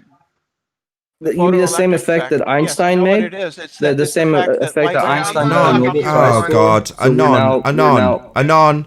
Did you not hear Brenda talking? light isn't continuous. It only comes in quanta of energy. But that Thank doesn't you, refute particles. the fact that it's a wave. And that's a wave. Yeah. Sorry, okay, no, hold on, John. Hold on 1 second. Can you get me a citation that states that light is a wave as opposed to wave function? Can you cite that, please? So I can look at it. Light is a what? Because they dropped out one word there. Wave. Light is a wave because when you... No. Listen. Go and get a citation that specifically states light is a wave. So I can look at that citation, and I don't want the word wave function, but wave. And then I want to study the citation that you give me. Verbally, I can just give you a logical argument for why it has to be a wave. This has nothing to do with logic. You're an idiot. No. It has nothing to do with logic. I'm an idiot. Yeah. Yes, it you has are. nothing to Correct. do with logic. Post a syllogism. This has nothing to do with logic? That's right. Post a syllogism of light being a wave. Yeah, sure. In the slit experiment, we pass a single photon through a double slit. That's not a syllogism, clown show. That's an experiment. My number one premise. Photons passing through a double slit individually produce a diffraction pattern. That's not logic. Can That's only an experiment. be produced You're by a clown. waves. You don't even know what logic is. Hence, photons are waves. You're a clown. Go post a citation where that says that photons, light, is a physical wave. Go get that for us. This is just standard quantum field theory at this time. Excuse me, Brenda. You've now been asked by both me and Quantum Eraser to go and get a citation that states it's a wave. Not wave function, as we're describing. That would be a probability distribution of the particles. But, in fact, a physical wave. Now, I want you to go and get a citation so we can look at it and study it. But you don't understand anything. You're Oh, right, let's shut Brenda. A wave is a medium Brenda, didn't you say it's standard? Shouldn't you be able to pull that up in 2 seconds? A wave is a medium transfer, not a unit. Go ahead, Chocolate. What did you say, Chocolate? Couldn't hear you. Arwen was over talking to you. I was just saying, Brenda said it's standard, right? So it should be 2 seconds to pull something up on that, right? Yeah, it's quantum field theory. Yeah, just pull it up. Pull it up for us. Yeah, standard, right? What is light? Don't ask us a question. Brenda, citation. No, I can. That's what they're asking for. You said it's standard. Just provide that. Speaking verbally is not a citation, right? Do you get that? No, she doesn't get that. We understand that light is Apparently now she's going to tell us what we understand. Yeah, well, you can find a document that states what we understand, and we will decide whether or not we agree with what you cite. But you don't. Light is electromagnetic. No, we're not going to listen to what you tell us light is anymore. Now we want you to cite something. John cited the Heisenberg's uncertainty principle and asked you to debunk it. He also noted 2 Nobel Prize winners in this specific field about light, particles thereof. Now you just keep babbling and I want a citation. Go. No, I can just explain to you elementary quantum field theory. I don't need you to explain anything. I want you to cite where light is described as a physical wave. That's your claim. It isn't. It's not a wave. It's described mathematically. Particles of light are described mathematically in their diffraction, i.e. interference, i.e. a probability distribution. Mathematical description, aka wave function, not wave. You don't know what you're talking about, Nathan. That's not going to work here, Brenda. Your hand wave dismissals are garbage. Light's not a wave. You can't derive the mathematical description of a wave function from a single particle of light. That simply is not possible, because it isn't a wave. Yeah, it is. No, it's not. A single particle of light cannot give you the mathematical derivative of a wave function, which is precisely where you get that description from. the wave function described in that diffraction pattern? Nathan? Light is a disturbance. Light is a disturbance in the electromagnetic field. That's what Citation, it is. please. Ether. So it's a wave. Citation, please. That's Nikola just quantum Tesla. field theory. Why is it that Anon's answering Brenda's name? I don't understand what's going on. Please, This can is you, my point. I was please, can you I was provide trying to a have this conversation citation? with you guys. Oh, Somehow Anon's Brenda continuing is, like, to on my talk. side. Somehow Globey ended up being on my side, which is I Yep, just can't understand why you guys can't get this through. Like, Yep, you're right. That's where we classify you, Anon. Sorry, Brenda, can you That's cite great. that, please, to say that light is a disturbance of an electromagnetic medium? Can you cite something that says that, please? Yeah, that's quantum field No, theory. don't tell The us. entire- Right, I'm gonna kick you out. This is the 7th time I've said this. I would like a citation for me to study, not your description or words. I want something posted in the Discord live stream that says light's a wave. Go. Physical wave. I just posted a couple of things in the chat. It doesn't say light is a wave. It says it's Then I'm not proven interested. to be- Then I'm to be a not wave interested. and particle. Then I'm not interested. But you just asked Dawn. That's what you just asked. Dawn, I'm talking to Brenda. Your first opener was that it doesn't describe it as a wave. Then I'm not interested in it. So keep your little tidbit to yourself about what it says. Not interested. I'm not asking you. I'm asking Brenda, the one making the claim, to provide a I want a citation but I'm not interested in the citation. that doesn't say it's a wave. You've already disclaimed that it doesn't meet the criteria. You want to babble on about this indefinitely? You come to save a skin, have you? Is this what it is? Globe heads bailing each other out. She's being held to task. Come back on the mic. I'm going to shut Dawn up. You're going on mute. Yeah. Yep. Yeah. Globe head to the rescue. Brenda, 8th time. I'd like you to provide a citation that describes light as a physical wave as opposed to wave function, aka probability distribution, mathematical description. Physical wave citation, please.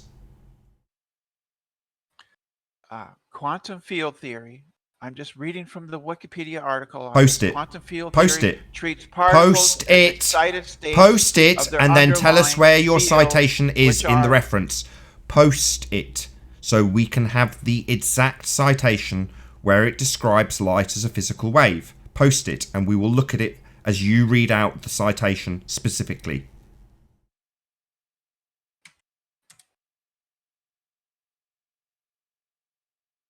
may I? No! Waiting for Brenda to post it in the Discord live stream chat. When has she ever Quantum posted field theory anything? treats particles as excited states, also called quanta of the underlying field, which is more fundamental than basic particles. Interactions between particles are described by an interaction in terms of the Lagrangian involving their corresponding fields. Each interaction can be visually represented by Feynman diagrams, which are formal computational fields, which within relativistic perturbation theory. Everything. That's where you shut up. That's where the end of the citation comes, and it absolutely in no way, shape or form describe light as a wave. What Brenda did after she presented her non-citation, it's just a load of text, it doesn't have any references whatsoever, could be written by her for all I know, it doesn't say who it's been written by. Nevertheless, she carried on babbling after the end of her citation. It says quantum field theory treats particles as, here's the important part, excited states of the underlying field. I didn't hear the word wave. It doesn't say wave. Did anyone else? Did anyone hear the word wave in that? Don't waste our time. You're starting to piss me off, Brenda. Yeah, that's not a citation that backs your argument in the slightest.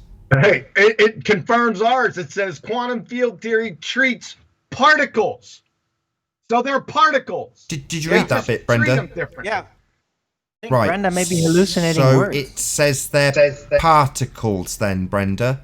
It absolutely does not say that they are a physical wave. It makes it quite clear that they're particles then. They're quanta. Yeah. What's quanta, Brenda? What? It's the Amount. minimum. Oi! What's Right. quanta? Of You it- stupid time-wasting bitch.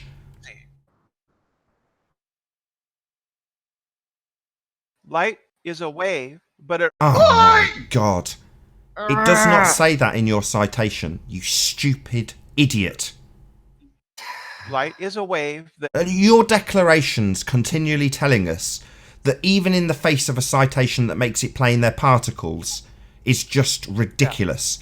I'm done with you, Brenda. You're no longer going to be a part of this conversation because your citation didn't back what you claimed. All you did was reassert your bullshit. Yeah, you're hallucinating words, Brenda. Literally. Well, that was lovely. I got a citation ready to go. I have a citation right here. Cool. Go ahead. Do you want to share your screen? I can't. I'm on my phone. I'm not using a laptop right here, but I can tell you where you can go find it. Oh, I posted on. I'll post the link on Skype. Okay. But before, let me just read it. This is from New York Times. 1930. Do you want to post it first? I've played this game too long. All right. Yeah, I agree. You don't trust me. I'll post it. I'm not going to go at you particularly. I don't distrust you that much, Anon. But like Brenda did, I read word for word what she read, and then she carried on. That happens all the time. The New York Times was right beside the horoscopes. Unbelievable. Poisoning the well fallacy, John. No need.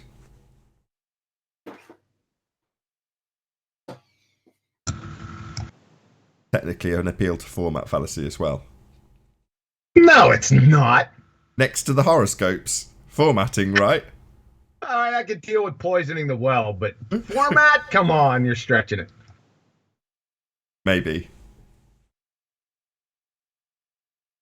Right, let's see what we've got. It's going to take him a few seconds. All right, it's on Skype. Thank you. Can you send it to me when New York Times. New York Times, 1934. Hold on. Where is it? It's on Master B, man. Got it. Are you in Master B? 1934. That this is New York Times before New York Times went to shit. So this is an interview with Nikola Tesla, the guy who gave you the modern world. Light cannot be anything else by a longitudinal disturbance in the ether involving alternate compression and rarefactions. Not refactions, rarefactions. In other words, light cannot be anything else than a sound wave in the ether. Nikola Tesla, the guy who gave you everything. Yeah, okay. Yeah, it's funny. I know. The guy who lit up New York is funny. I know. Show the That's experiment. why he was so mad of people like Einstein and quantum eraser that he ended up talking Show pigeons. the How experiment pissed off he got. validating your claim. So what's ether? That's what's waving. What is it? It's like asking fish what water is. It's the medium that you all live in. Not the air, but even if you suck out the air, there's something there, and that's the ether. Can you hear that's this? What Tesla says. I'm not saying It's it. auditory, so you'd have to be quiet. Can you hear this? Do you know what that is? What? Water. So there you go. There's me proving that medium. What's ether? Shine a light through a vacuum. That's what the medium that's allowing the light to go through. And then by vacuum, I just mean suck the air out like an old vacuum bulb. And the light still passes through. Whatever that's going through, that's the ether. This is not me, man. This is the guy who had a radio wave boat in 1890. He's the one that's telling you there's an ether. I don't care what he's saying. Give us the experiment. Hold on, John. Sorry, I'm validate just your trying to ether. establish what's what here. You said shine a light through a vacuum. Where do we observe vacuums? You just have to suck air out of a bulb. No, I appreciate that we can create a vacuum.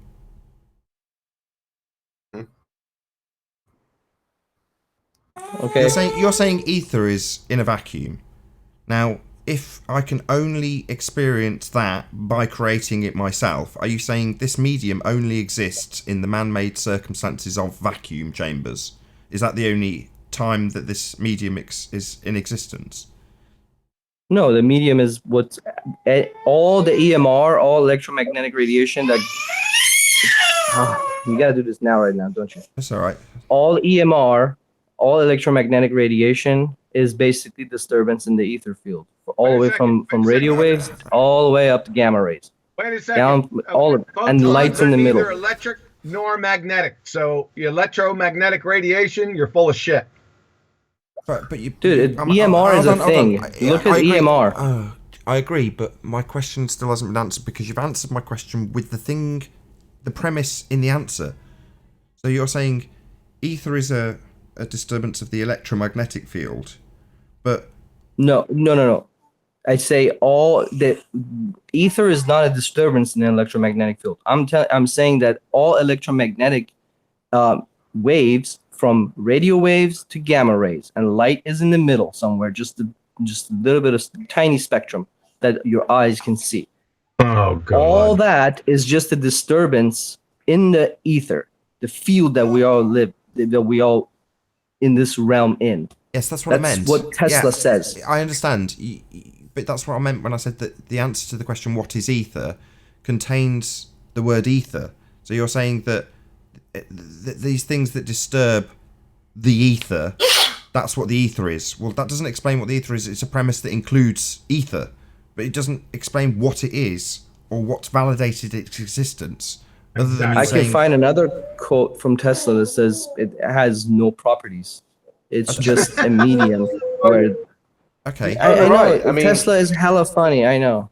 No, but it doesn't matter what he says. In the same way, Neil deGrasse Tyson saying that a football was going into the goal because of Coriolis doesn't make Earth-based Coriolis effect real. Just same as being dark stated. matter.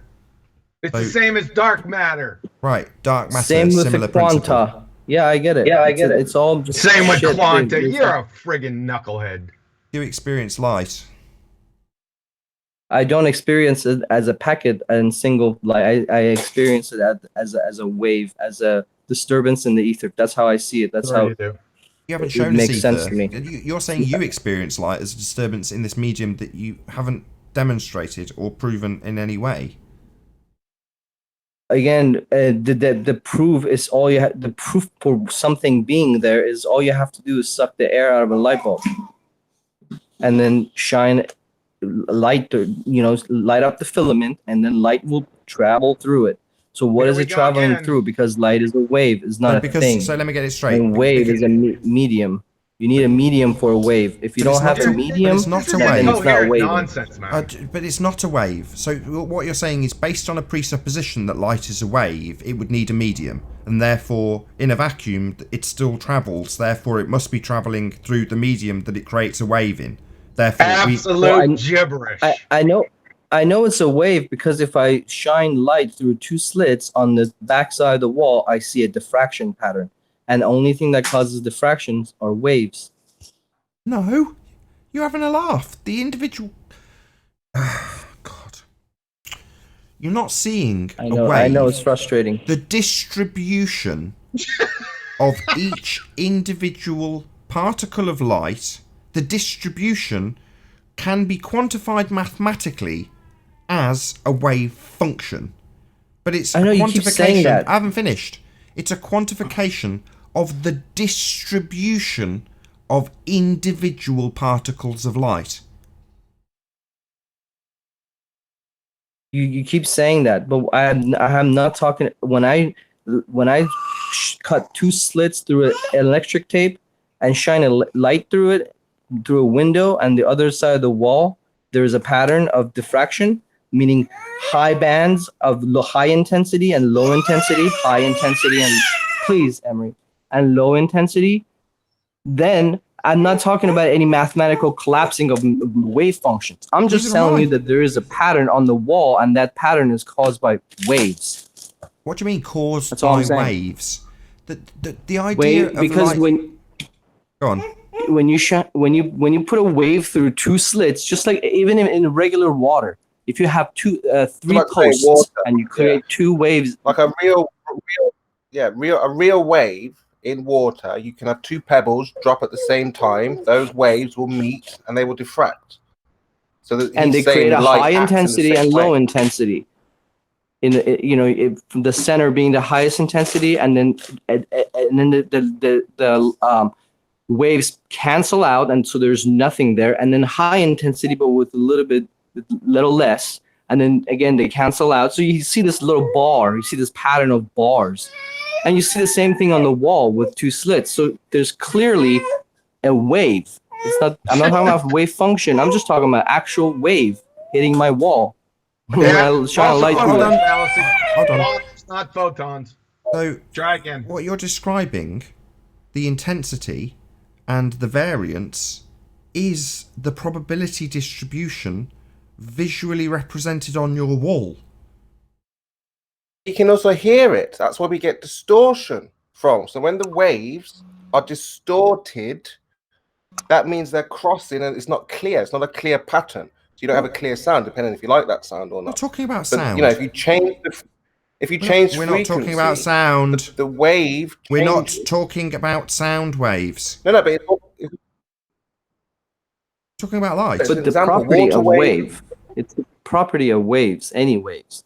No, so it's not. the same property of waves work with sound waves, the same work with water waves.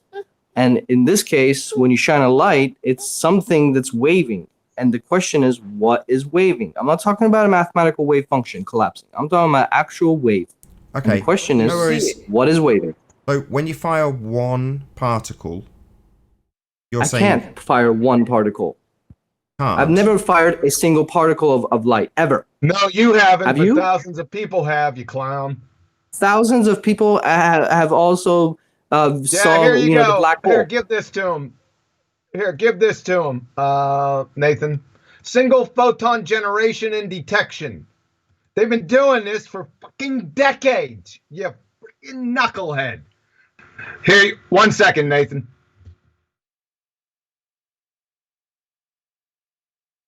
I don't see why it needs to be. If it's going to be a link to the argon pump laser and how they produce a single photon of light, I mean, but that's debunked by the very essence of what it's called. It's not called a light wave. It's a wave function. It's a mathematical... What? Everybody says light waves. Nobody says light wave function. And how did Brenda get on citing that shit? Just out of interest to none. I'll ask again.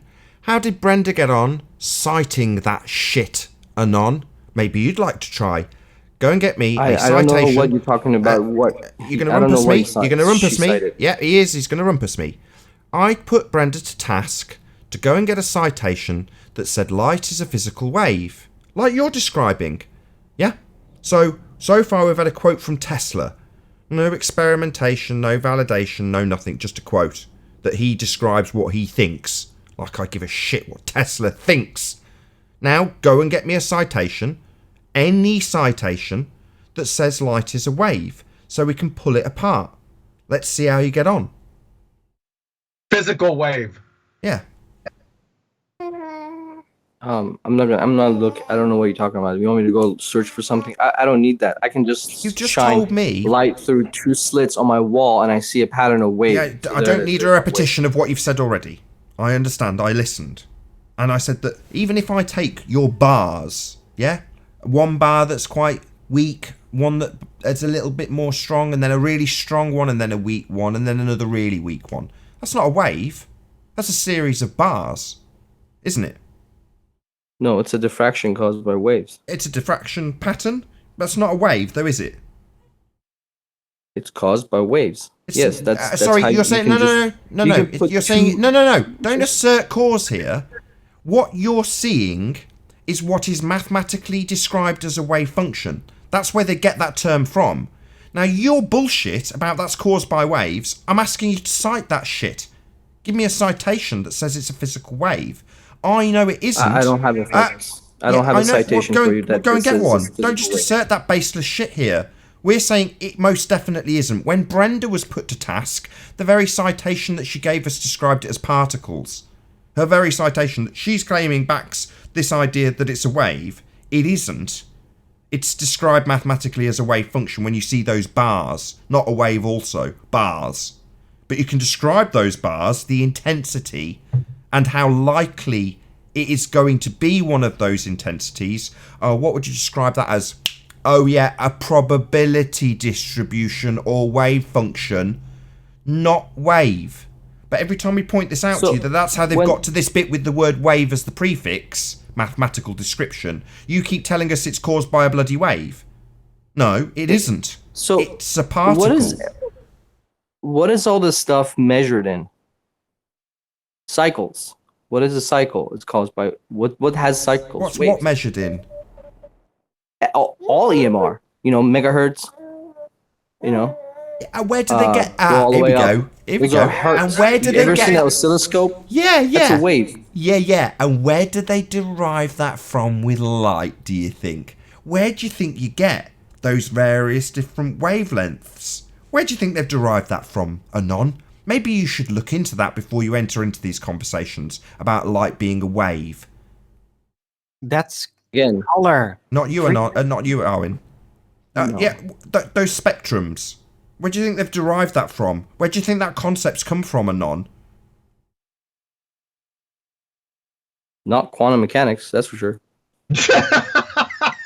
I love it. I absolutely love it. What you're telling me? They didn't know what the cycles what radio waves were before the invention of quantum mechanics. Is that what you're saying? I subtly gave you a word of caution. I said maybe you want to look into where they've derived that from before you enter into this conversation, and you've ignored me and entered into it anyway. Okay, at your own risk, mate. Personally, I'd be Google searching, making a sharp exit, and maybe figuring out where they've derived this description from. Of course, if he would have paid attention to my presentation, he would already know that, wouldn't he?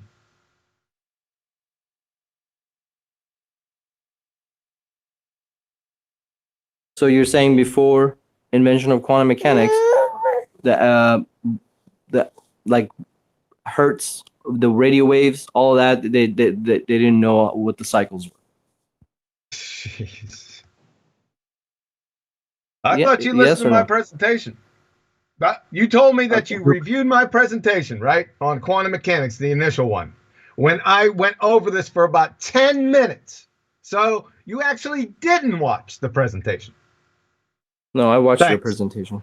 Yeah, sure. That's why you don't have a frigging clue. You're just making shit up. I'm not making shit up. I've seen the wave pattern on my wall. That's a wave. A wave. So you could be learning from these guys, man. Bars. Instead of saying no. Bars. That's not a wave. It's bars. That's a distribution of the interference particles pattern and their intensity. You have high intensity and low intensity. Yeah, that's not a wave, is it? Two waves. That's a high and low intensity of distribution, isn't it? That's not a wave. You're describing how intense the particles hit a given section after firing them through a slit. That's diffraction, interference. Now you can quantify it mathematically based on the distribution and where it distributes. The probability of it hitting a small amount because you're only getting it hitting the number of particles hitting a small amount of times, or a high probability in the center where the bar's strongest. Yeah? Well, it's a high probability that you'll have a lot of particles hit that center bar. That's where you get the probability distribution from. That's described in mathematics. How come they cancel each other out then? That's described in mathematics as a wave function. Yeah?